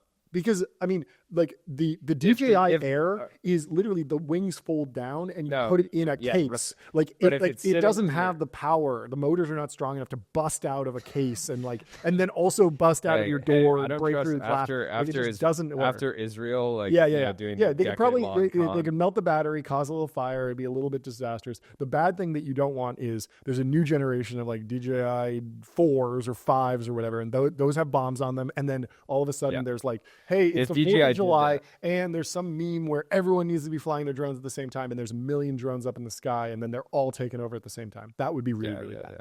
But if they Yeah, just but did, if if they you did literally that, it took would be over all all out. the drones that are flying right now, you would have like 1,000 drones in the air. Like there just aren't that many flying at a Yeah. given time, so I don't think it's that much of a threat. But it should still be. But yeah, it is You're right. beautiful, beautiful. Like I have to respect China's work on this, like getting millions of drones Yeah. that have cameras and microphones Yeah, into American yeah. hands. The surveillance stuff is for sure real. Like all Wow. that stuff is good.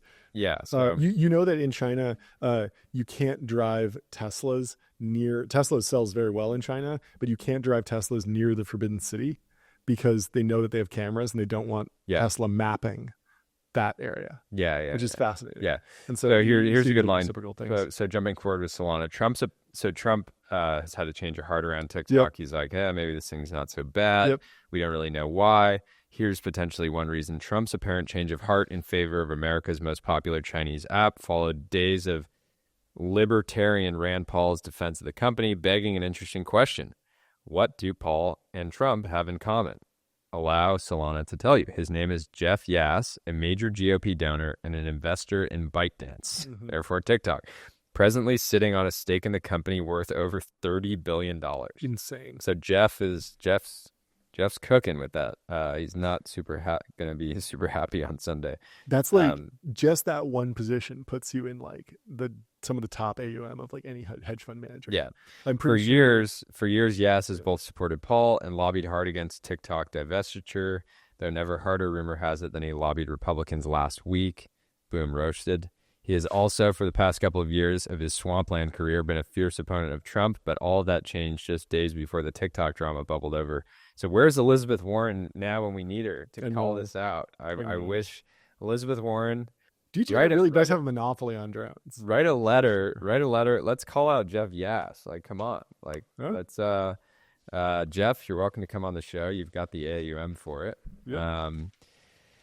Anyways, this all... Solana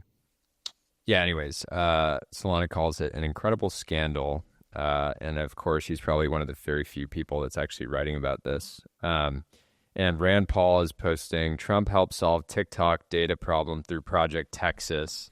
Such a scam that they... Doesn't it have a good overview of what Project Texas is in there? I wanted to see that. Yeah, Doesn't it have so bullet a points? brief history lesson on Project Texas. So this was developed when people said, hey, TikTok is clearly storing, ByteDance is storing all this data in China.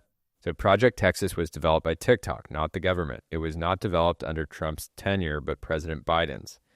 3, following China's refusal to let go of TikTok, one account of, and I can't believe it needs repeating, we are obviously in a state of significant conflict with this country, and their government's ability to spy on U.S. citizens is a powerful tool at their disposal. Trump actually ordered the app to be sold or banned, a policy that, number 4, Biden reversed. Over the course of Biden's tenure, available evidence indicates TikTok repeatedly abetted the CCP spying on U.S. citizens, but the president's abrupt turn in favor of divestiture, along with the entire House Commerce Committee, seems more to do with the classified security revelations mentioned at the top of this piece. Yeah.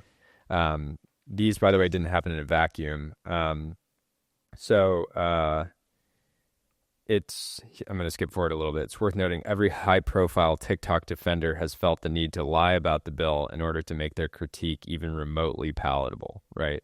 But despite their insistence to the contrary, TikTok has not been quote-unquote banned. There is no bill to ban TikTok. There is presently a bill in play to force a CCP-controlled company to sell TikTok, which would remain in operation but free of the CCP. Politicians and public figures getting this wrong are doing so purposefully. And while the question of TikTok's existence might be understandably controversial, why would it matter so greatly to any American that the CCP specifically maintain control of the spy app?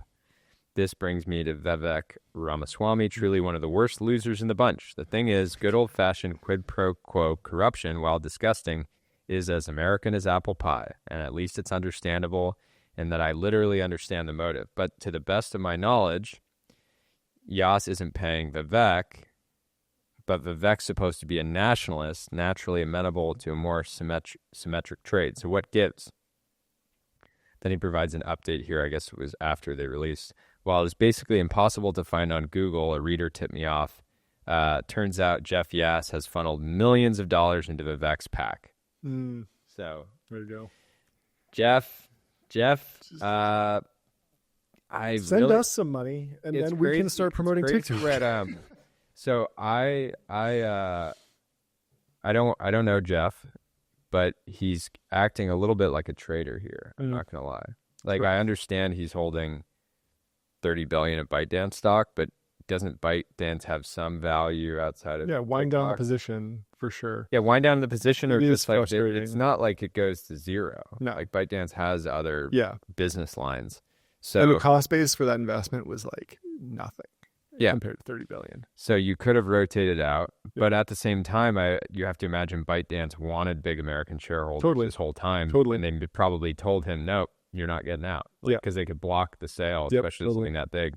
So famously, Vivek pivoted from the position TikTok should be banned because it is a uniquely powerful form of digital fentanyl, which he called it digital fentanyl, to the position TikTok should not be banned because, I kid you not, he had dinner with Jake Paul, who told him TikTok was important to the youth. Jake Paul, the Paul brothers, getting involved in geopolitical, psychological warfare. Love to see it. But Vivek's message Thursday evening in support of a fairly distorted depiction of Trump's position really left me wondering, what does this guy actually want? Immediately following the now standard bit of ban propaganda, which he altered after I roasted him for it, Vivek debunked a string of arguments nobody in Washington is making. First, he tackled the addictive social media critique of TikTok that he himself popularized months before his first pivot in favor of the CCP. Then he drew a false equivalency between ByteDance's actual legal obligation, given it's a Chinese company, to share American data with the CCP, and Airbnb's scandalous sale of U.S. user data, which led to a national uproar and high-profile firings.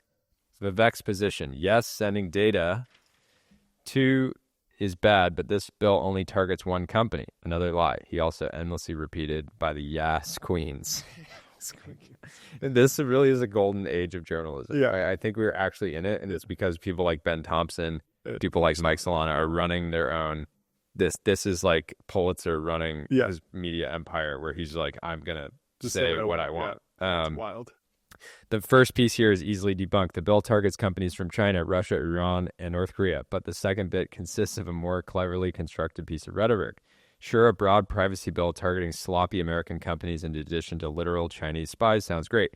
But Vivek knows how hard it is to pass legislation. He knows a small handful of companies pose outside risks to the United States, and he knows some broader privacy push will be mired in Washington bullshit for years. Practically, then, it's clear he just wants the CCP to control the company, which is insane. How do we drive all the way from China virus, quote, he's putting this in quotes, China virus, which Vivek has said, to I will defend China's access to American data with my life. It's a strange position for a America First politician, as was Vivek's position. The entire U.S. startup ecosystem should die following the collapse of a regional bank. Back then, in the case of Silicon Valley Bank's collapse, he fell in standard libertarian rhetoric, entirely out of step with his otherwise populist campaign, arguing every startup that made the grave sin of trusting their cash in a bank should go to zero for their ignorance, while every other American at every other bank should be protected. Odd behavior for a nationalist who presumably sees interest in the ongoing existence of an American business ecosystem. I mean, this is the greatest roast of Vivek since like 3 weeks ago, which is wild. Do we want to go through the rest of this? No, I think I have a good closer, which was when Ben Thompson was debating this. The last thing I would say, divestiture is way too moderate. Ban the app. That's Solana's position, which I agree with. And Great Coogan's Law coinage, Solana often refers to it just as the spy app. Yeah, which I love. Yeah, yeah, And it it just is really the sums. spy app. It's the spy app. It's because spying is not just about data collection; it's Yeah. about influence, Yeah. right? It's about sending your little minions into the Yep. country and being like, "Hey, you really shouldn't. Here's how you should really think about Yeah. this, or Exactly. whatever." So, But when Ben Thompson was debating the TikTok stuff last year, he had this great. So a lot of the debate centered around like free speech. Like, can you really say that you're pro free speech if you're pro pro banning TikTok? And he quotes Ralph Waldo Emerson, this essay in Self Reliance, where Emerson says, "Consistency is the hobgoblin of little minds." And I really like that. And it's basically this idea of you need to have some level of ideological flexibility, and yeah, you cannot put the blinders on and just say, I believe in free speech at all costs, no matter what, because then when something gets thrown your way that has other, third party externalities and yeah, impacts, you wind up making very, very bad decisions. And so this is just, it's just an important thing whenever you're thinking about these like difficult tech and political issues, to not get too focused on a specific consistency, and actually try and understand the whole picture, which I think is what we try to do today. Yeah, and Vivek, he's had some hilarious moments, and he's great. It reminds me of Obama in many ways, and Newsom in their ability to just yap, like some of the greatest yappers of all time. Yeah, totally. But it's so easy to point out the inconsistencies with his, and what you're saying is it's okay to be inconsistent in terms of application of these ideologies. Yes. But in Vivek's case, it's okay. You were super, you were ready to let the startup economy just burn. Yep. Even though you're a populist. Yeah. And then now you're flip-flopping on something that, yeah. I don't know.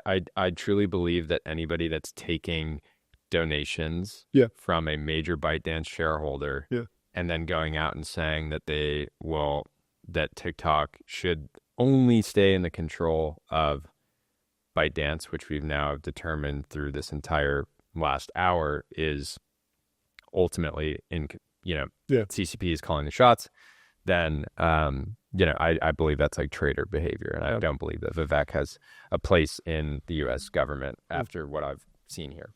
We'll see how it shakes out. But maybe that's it. Around, One thing our audience can rely on us for: we do not get into politics. Talk about politics, yeah.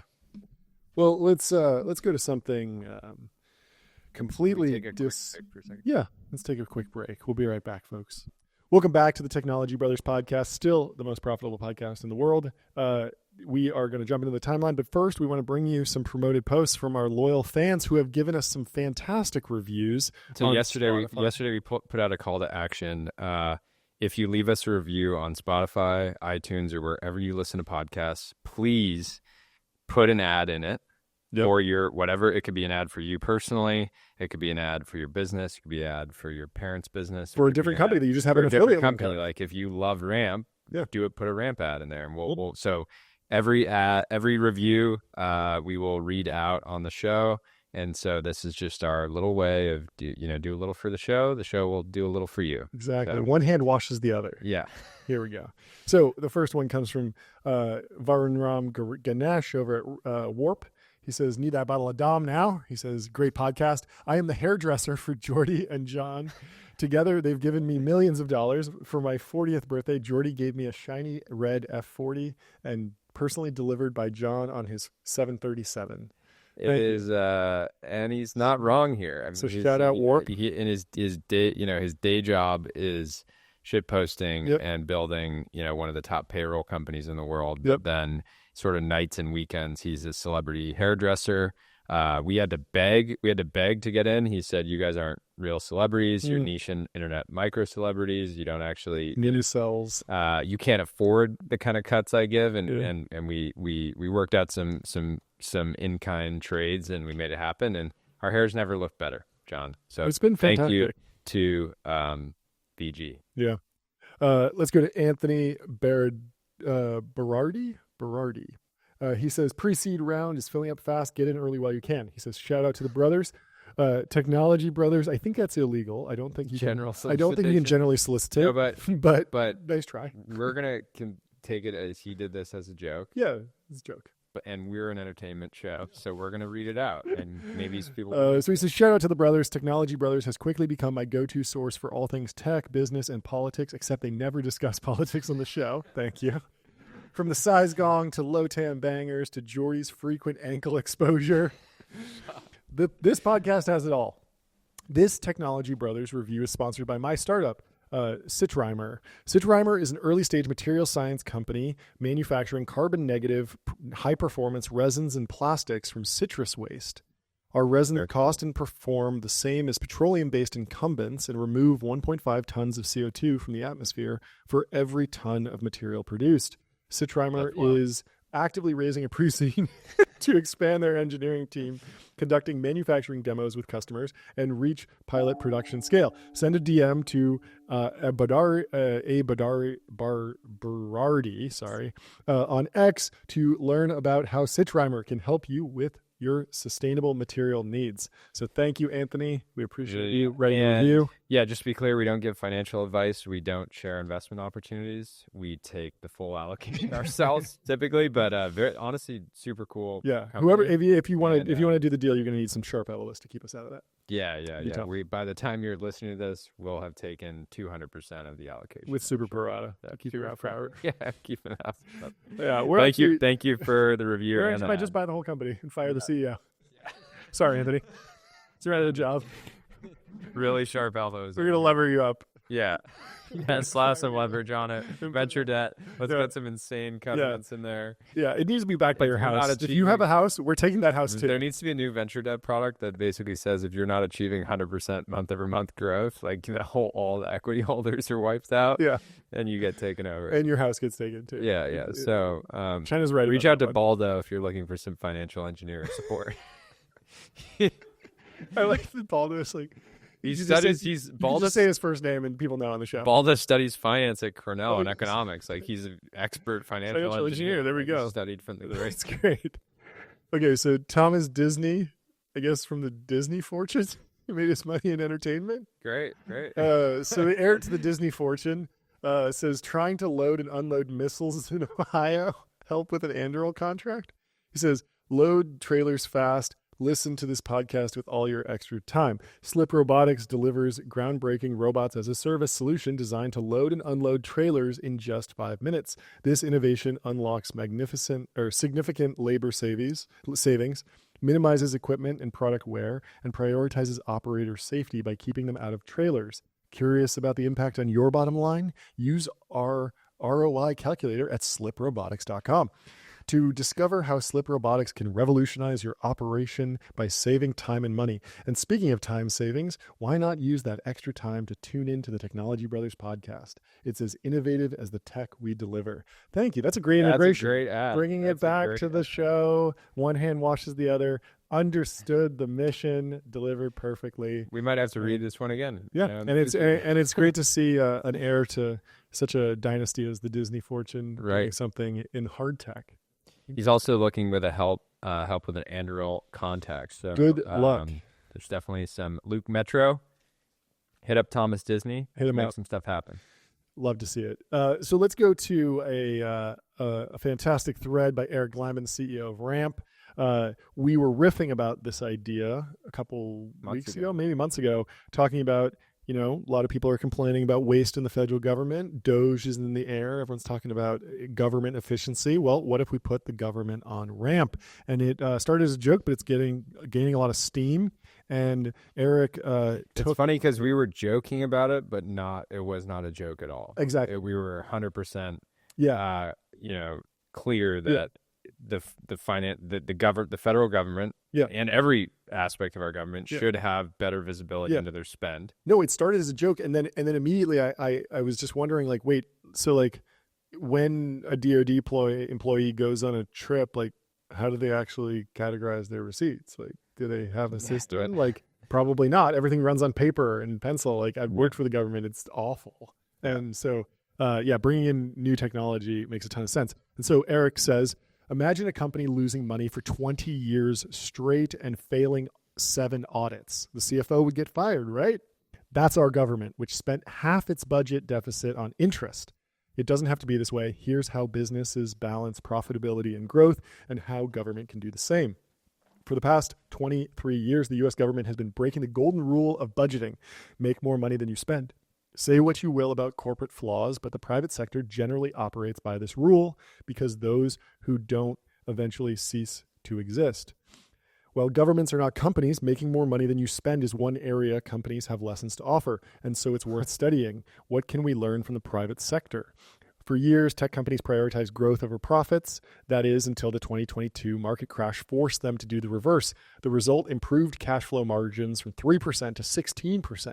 Meanwhile, in the public sector, government spending only went up, while companies... I gotta say, Glyman's a very presidential CEO. Totally. When you listen to this, you just get this sense of confidence, right? Yeah. Like he's not talking down to you. He's explaining some of these sort of more complex issues. He's illustrating them. So anyways, one of the Zoomers will say I'm glazing, but it's hard not to glaze when you're talking about the most important financial let's in the history of the world. Continue on here. He says, let me be clear. While companies must react to market conditions, the government operates without this pressure increasing spending regardless. Give us your George W. George W. And he says, the U.S. government has many priorities. Efficiency hasn't been one. Can it take a page out of the private sector's playbook to improve its efficiency? Think of any business or agency as a vehicle trying to move forward. One way to increase that vehicle's velocity is by applying thrust, but another way is to reduce drag. The efficiency formula of increasing context and control focuses on the drag factor of this equation. Change in velocity is C times thrust minus drag. So you can increase thrust or you can decrease drag. Of the most effective businesses have efficient operations that provide a high level of context and control. Context to understand and audit exactly where your dollars are going, software, vendors, consultants, travel, meals, and control to proactively and precisely manage where spend occurs, e.g. auto-declining out-of-policy spend. The more context and control an organization has, the more it can unlock its own performance velocity. Wasteful expenses represent the drag holding organizations back. What does this look like for the government right now? $100 billion in Medicare, Medicaid fraud, $200 billion of SBA loan fraud, $236 billion in improper payments. $536 billion wasted. That's 7.9% of the government's entire budget down the drain. What would happen if you applied the efficiency formula? Imagine massive programs like Medicare and Medicaid using real-time tracking and automated controls to cut down on fraud. Don't overspend is great, but can't overspend is better. Yep. This isn't a hypothetical. It's a real possibility. Very clearly technically possible with modern systems, and one that tri-ramp customers have been using for years. When the U.S. cuts bureaucracy and ramps velocity, exceptional things happen. Research is funded, infrastructure is restored, meaningful service to the American people is provided. Our GDP is 2x the next largest nation. We don't have a revenue problem. We have a drag problem. I like how he just gave a subtle jab to our friends across the Pacific. Yeah.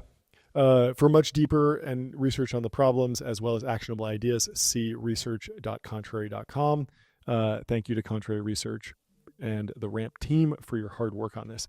Yeah, very interesting to kind of start with something that was kind of a joke, but then we realized there was like a deeper meaning, and then that's like kind of the heart of comedy. Is like it's funny if there's like some sliver of truth, and then to see the Contrary people and the RAMP team go and dig into what that would actually look like is pretty fascinating. I want to go a step further though. I want to see a much deeper dive. We were talking about this, like talking to the Anduril guys and some people who do government contracting. Like, how does the money for a missile actually get transferred? Like what rails are they using? I want to know the full tech stack of the government. I want to see it in extremely granular detail and understand, is that even part of the problem? Is that where things are broken, where they're breaking? The Disney like business graphic? Yeah.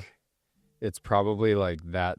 You need that kind of graphic for a single payment, Totally. It's just like, well, this thing needs to approve this, and you need to get sign off over here and take the physical copy and carry it to the next building. When I worked for the Department of Commerce, timesheets were done on paper with pen and paper and turned into like a physical box that then would get. That was back in the 80s, though, right? It was 2010, Wow. 2011, something like that. Isn't that insane? That's crazy. Yeah. Like one of the biggest sources of alpha at work was just using Google Maps and spreadsheets, which they were not procured by the U.S. government. It was just my personal account. And there's so much of that, even in military context. There's stories about soldiers using Google Maps and satellite imagery from just the Google Maps product on their personal device to understand, like, how do I get from one military base to the next? Yeah. Like, because we don't have the tool, like internally, we don't have we haven't procured anything. Yeah, it's fascinating. Rough. And of course, like, you can't do that on the payment side in the same way. Although like, sure, the real thing here is by the time the U.S. federal government does sign up for RAMP, because it really is only a matter of time. You already have the Kamala campaign was using it. We're sort of one step. You could imagine, if Kamala had won, she might have come in and said, I love this RAMP software. I love RAMP Business Corporation so much. We need to roll this out everywhere. So it's inevitable. The question is, are we going to get credit for that initial joke as starting the domino effect of converting the federal government to a customer? Yeah, I would hate to see a situation where the U.S. government resolves that $530 billion in waste, but we don't get credit. Yeah. That would be a disaster. That would be crazy. Yeah. Yeah. That would be a dark day for the pod. It'd be rough. Yeah. But that's why we're talking about it. We're canonizing it into when OpenAI trains their next model on this episode, be like, well, the technology brothers actually. Yeah, when some small child asks in an American history course in 2095, why does the U.S. government run on RAMP? They'll say, well, let me tell you about the Technology Brothers podcast. Originally riffed out by Jordy Hayes, the transformation of America into a financial powerhouse started in late 2024. Started on a podcast, like many great things. 16. Great. Well, let's stay with Eric. He has another post. This was a banger today. I think he had over 1,000 likes. He says, genuine career advice, hang this poster in your room or closet. And it's a picture of a poster that says, believe in your fucking self, stay up all fucking night, work outside of your fucking habits, know when to fucking speak up, fucking collaborate, don't fucking procrastinate, get over your fucking self, keep fucking learning. It goes on and on and on like that. And I like this because obviously, like we talk about feng shui, we talk about astrology and mantras, and like even like kind of silly inspirational stuff like this does actually work its way into your brain. And if you surround yourself with these kind of like aggressive, positive things. Closet? I couldn't. Yeah, it looked like it was in the closet. Like there's almost like clothes on either side, which is cool. But also, this was interesting to me for the reason that Eric is a pretty buttoned up presidential CEO, and the F word is something that has truly crossed over into totally acceptable and inoffensive to everyone, which I think is good. Because when I grew up, the F word was censored on most TV and radio, but then other words were allowed. And I'm pretty sure, and there's been kind of a renegotiation over what words will be okay to be used, what words will need to be censored. And I think, I draw the line at the R word. We don't need it, but the F word punches just at the right level sometimes, and it just adds a little bit of spice to whatever you're saying. And if I'm doesn't hit the same to say F that, Jordy. No, exactly. But if I call someone a fucking idiot, that hits just as hard as the R word for me. Freaking idiot. The freaking was very funny. I need that. Yeah, I want that for my son's room, but just replaced with freaking. Freaking.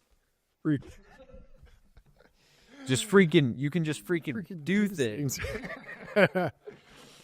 Let's do one more banger post, and then we'll move on to a promoted post and a bucket poll. We'll say, Garrett Todd says there's one real Renaissance man left, and it is Nat Friedman. While most tech billionaires spend their time away on frivolities and psychedelics, he bankrolled the translation of the Herculaneum papyri and is now tackling the poison in our food supply.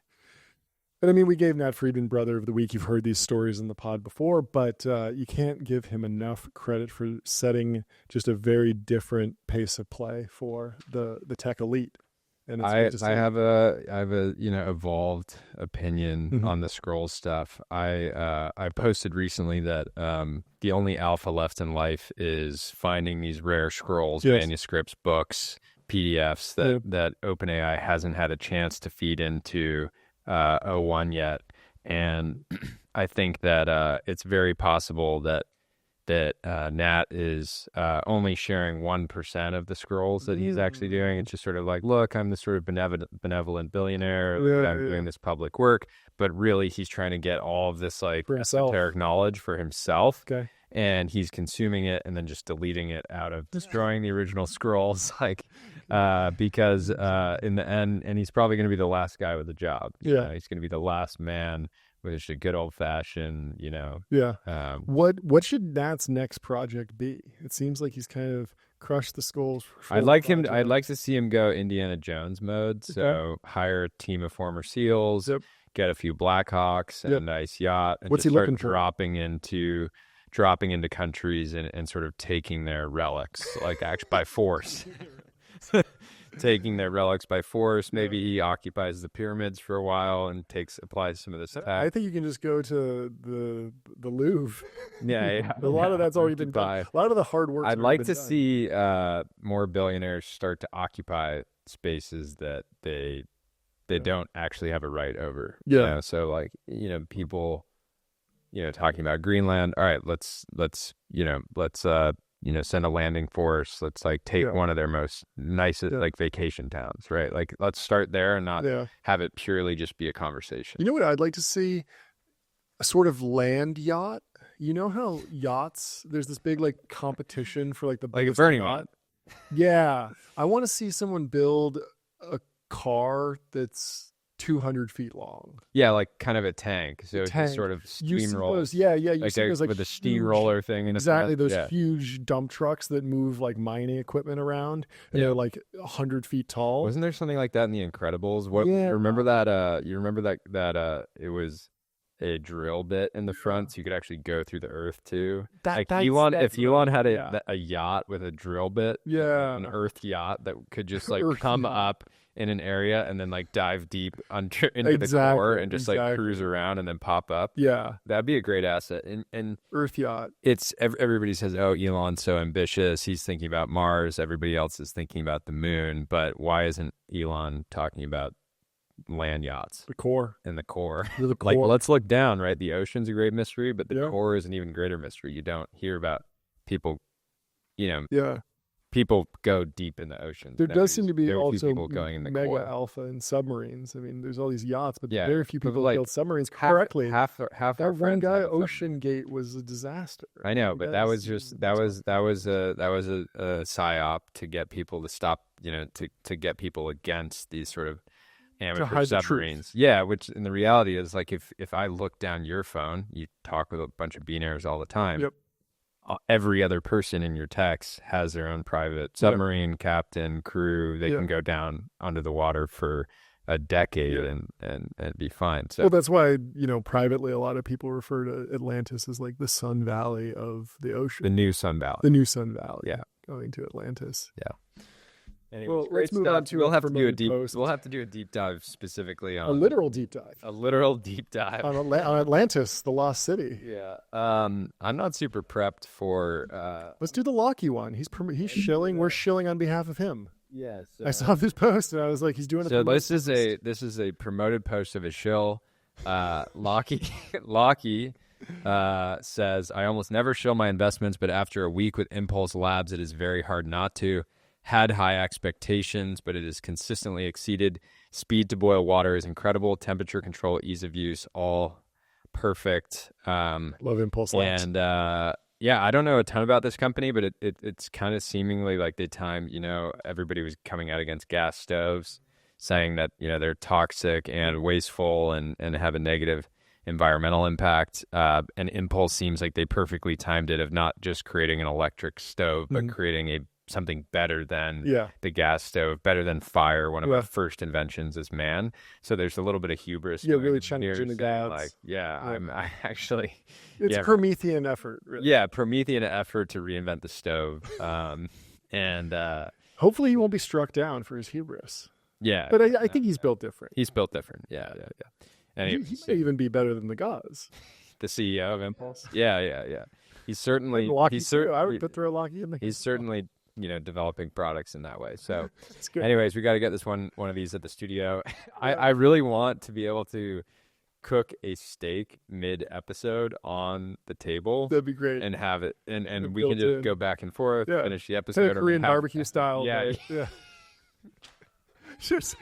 So Impulse Labs, if you send us one of these, we'll start doing Korean barbecue episodes where we just in between the Dom episodes, we'll do exotic meats barbecue. on Yeah. little packs. Like, you've been really so John. This would be another episode. John's been obsessed with feasting on lion because he keeps saying, "I'm like built the same." Like we just have.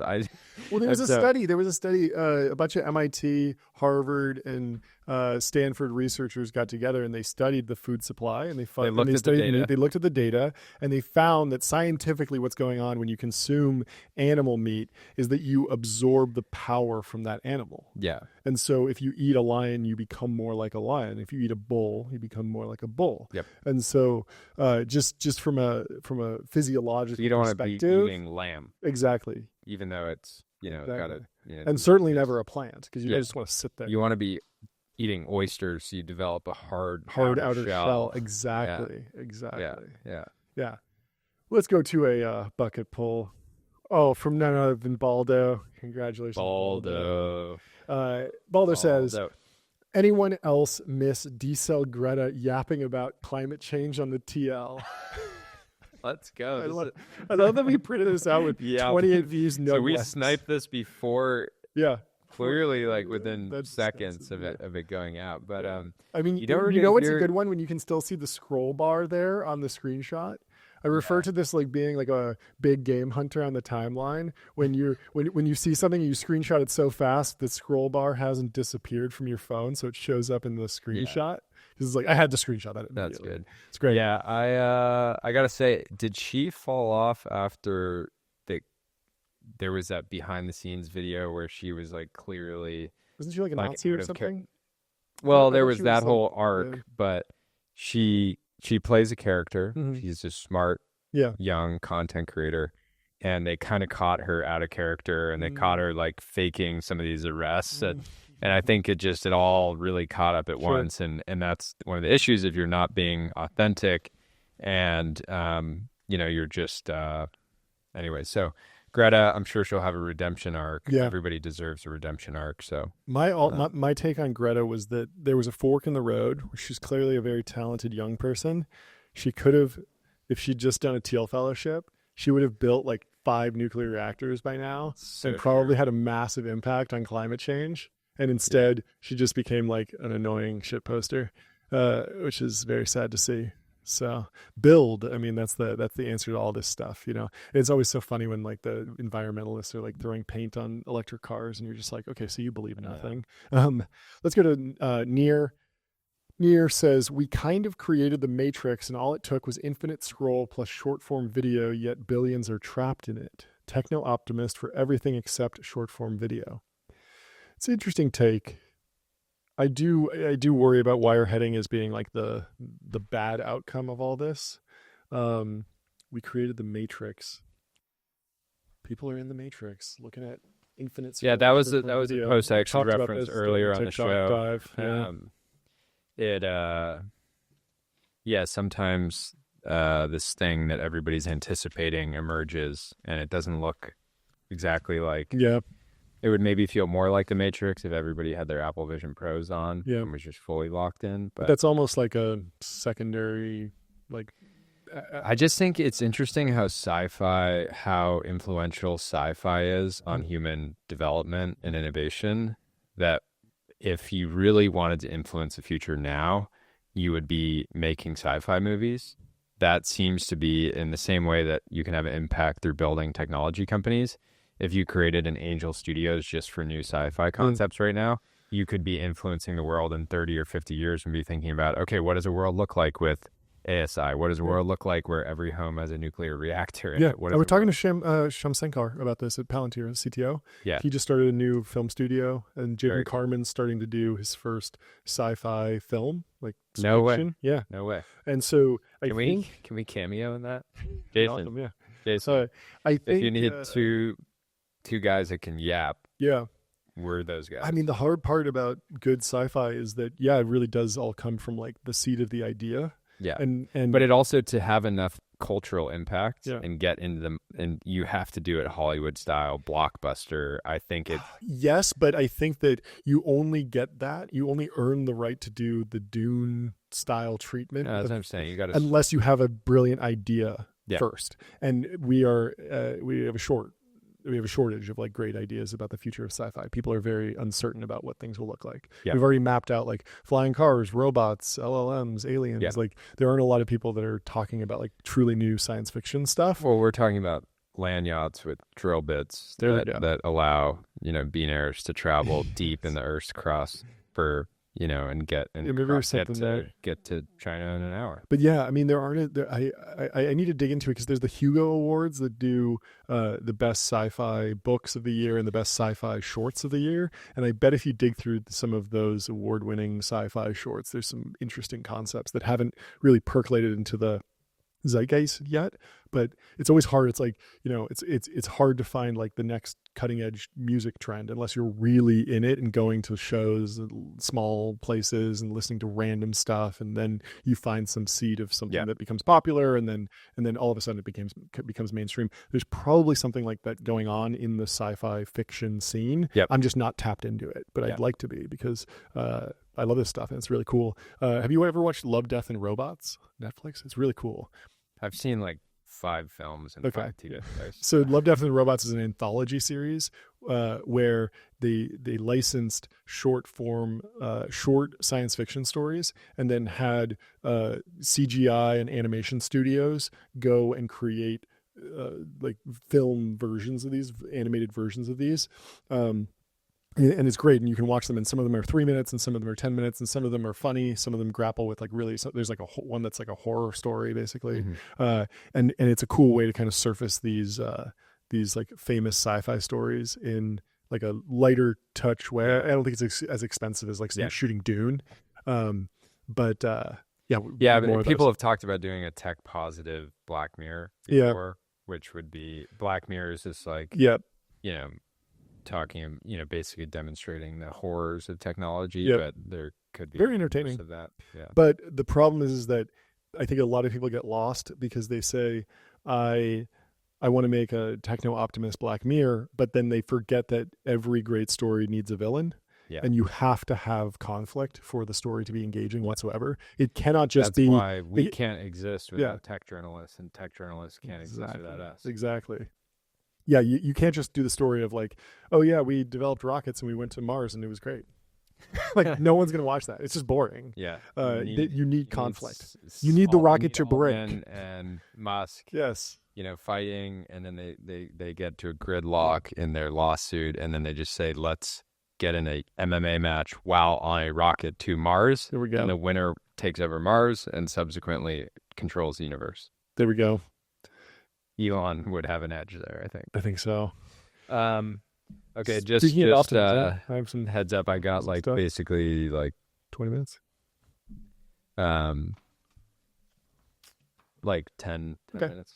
Well, let's go to Elon saying, please be a bit more positive, beautiful, or informative. Please post more positive, beautiful, or informative content on this platform. Very funny post because people were like screenshotting the next to Elon's like most aggressive posts. But Aaron Slodov took the assignment literally and delivered. He says, be me, human, living in 2024. Ancestors crossed oceans in wooden boats. Now we're building spaceships. Literally have all human knowledge in my pocket and can learn anything. Great grandparents died from simple infections. Now we're editing genes to cure diseases. Watching humans casually land rockets like they're playing Kerbal Space Program. Can instantly connect with anyone on Earth and share ideas for free. My feeling when we're building quantum computers and artificial brains. Each generation builds something impossible for the last one. We're not just planning Mars missions. We're testing rockets right now. that feeling when born just in time to witness humanity becoming a multiplanetary civilization. Great post. Great A lot post. of good stuff. Great poster. Yeah, great poster. Great event thrower. Yeah. Great builder. I feel like X has been pretty positive this week. Yeah, ever since Elon said, "Hey." Yeah, I mean, also the fires like brought out a lot of, some vitriol against the politicians, but generally a lot of support.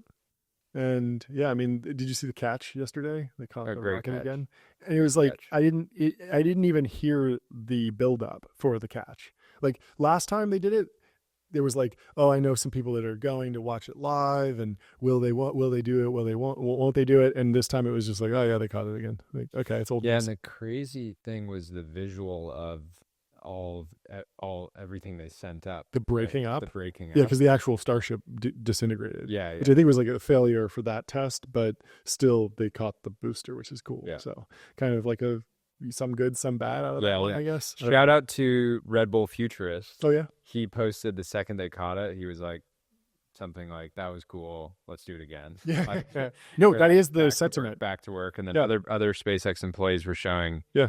Like you missed. Here's what you missed, and it's like showing all the rubble and explosions and all the times that it didn't work, and it really is. The catch is so interesting because I've seen some SpaceX critics say like, oh well, like, you know, we have rockets that land. It's just called the space shuttle. Like the space shuttle would go up and was reusable. It would land and then you'd put it back on a rocket.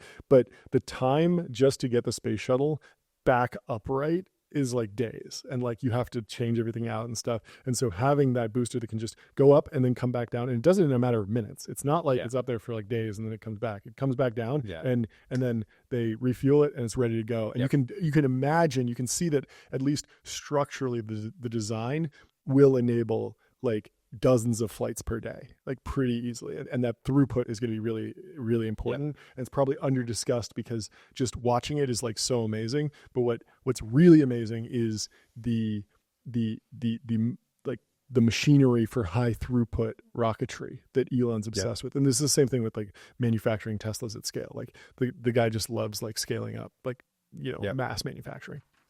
Let's go to, he's a mass monster. Mass to orbit. Getting big. Let's go to Jeff Lewis. He says, at the top, there's no such thing as work-life balance. The healthy way to integrate business and life is via love. Great point. True. I went through this I think around 21, 22. Yeah. And at the time I was facing pressure from people in my life to say like, you need more work-life balance and all this stuff. And my reaction at that time was, I don't want to work less. I actually want to work more. I'm trying to set my life up so that I can work harder, longer, etc., and do this for many, many years. Yeah. But what was true about that was there were certain aspects of the way that I was working that were negatively impacting my life. And so finding that balance and getting to a place where you love work, where if I'm up late sending emails, well, if I love the work, then that's not a negative experience. It's a negative experience if you hate what you're doing. Is that how you interpreted the love section of that? That was the only thing that I didn't fully understand about the post, was the healthy way to integrate life and business. I mean, that was my interpretation of if you have a love for business and love your life, craft and your life, which to me is family and friends, right? Like, and I'm fortunate that, we're not friends. We're strictly business partners.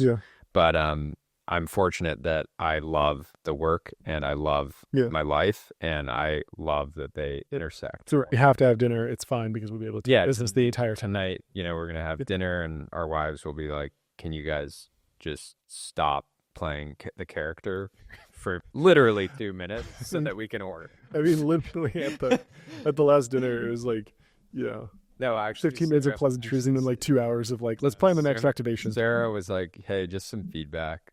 Like, if you're going to get both families together and like, we're going to have like a nice dinner, could you just like try to spend like it's fine if you spend like half the time like talking about work, but like you guys spend all day together. Could you at least like, could you just like talk Yeah. about something else for Yeah. like a little bit? And I Yeah. was like, okay, yeah, you're right. It's ridiculous. Anyways, love what you do. Love your life. I went It's to all dinner. one thing. That was the other thing is it's all one thing. There's no business is life. Life is business. It's all one Yeah. thing. You got to love it all, the good and the bad. The highs and the lows, Yeah. the bangers and the flops. Yeah. I went to dinner last night at Restoration Hardware. Do you know Nice. that they have restaurants now? Yeah. And they're like all the fairly food items fancy. are shaped like the cloud couch. That's I couldn't help Not myself true. from making so many jokes. I was like, so is this like a pop up or is this like permanent? They're like, oh well, like yeah, it's actually permanent. Like they're gonna have the restaurant in the store forever. And I was like, Is that in oh, Santa Barbara now? it's in I knew they had Montecito. it in. I knew they Yeah, had yeah, one it's in in Montecito. LA. I was like, oh, so more like the IKEA model than the Home Depot model. We're like, I was like, oh, I'm going to dinner at Restoration Hardware. That's great. I mean, I love getting a hot dog outside of a Home Depot. You did IKEA meatballs. Yeah, it's Like, this is great. Costco, It's you the know? Costco model. Yeah, chicken bake. You can get everything. And I was like, so what? So we're at Restoration Hardware restaurant. What's the equivalent of a chicken bake if I'm here? Like, what's your specialty? What should I get? And they're just like, sir, please Can you stop. leave? We're gonna have to escort you out. You've been away for 4 hours. I was polite. But it was very funny being like, you walk into the restaurant, and there's just like a bed there because they like sell like furniture and stuff. Yeah. Anyway, we should wrap up. Let's Should wrap. we do Let's one wrap more up. bucket No, poll no, or no, one no, more no. promoted We're gonna post? do one more call to action. Okay. We want to advertise your companies unless you can afford, package in the 6 to 7 figure range. You're going to want to just skip the negotiation and just go straight to our review section, Spotify, Apple. Leave us and reviews. leave us a 5-star review and Take a screenshot, mention send it to something about the show. Yeah. But then really spend the bulk of the reviews talking about your business, what you're working on, and why it matters. Yep. And a call to action, and then we'll read it out on the show. Fantastic. Thank you, brothers. We will see you on Monday. Thanks a lot.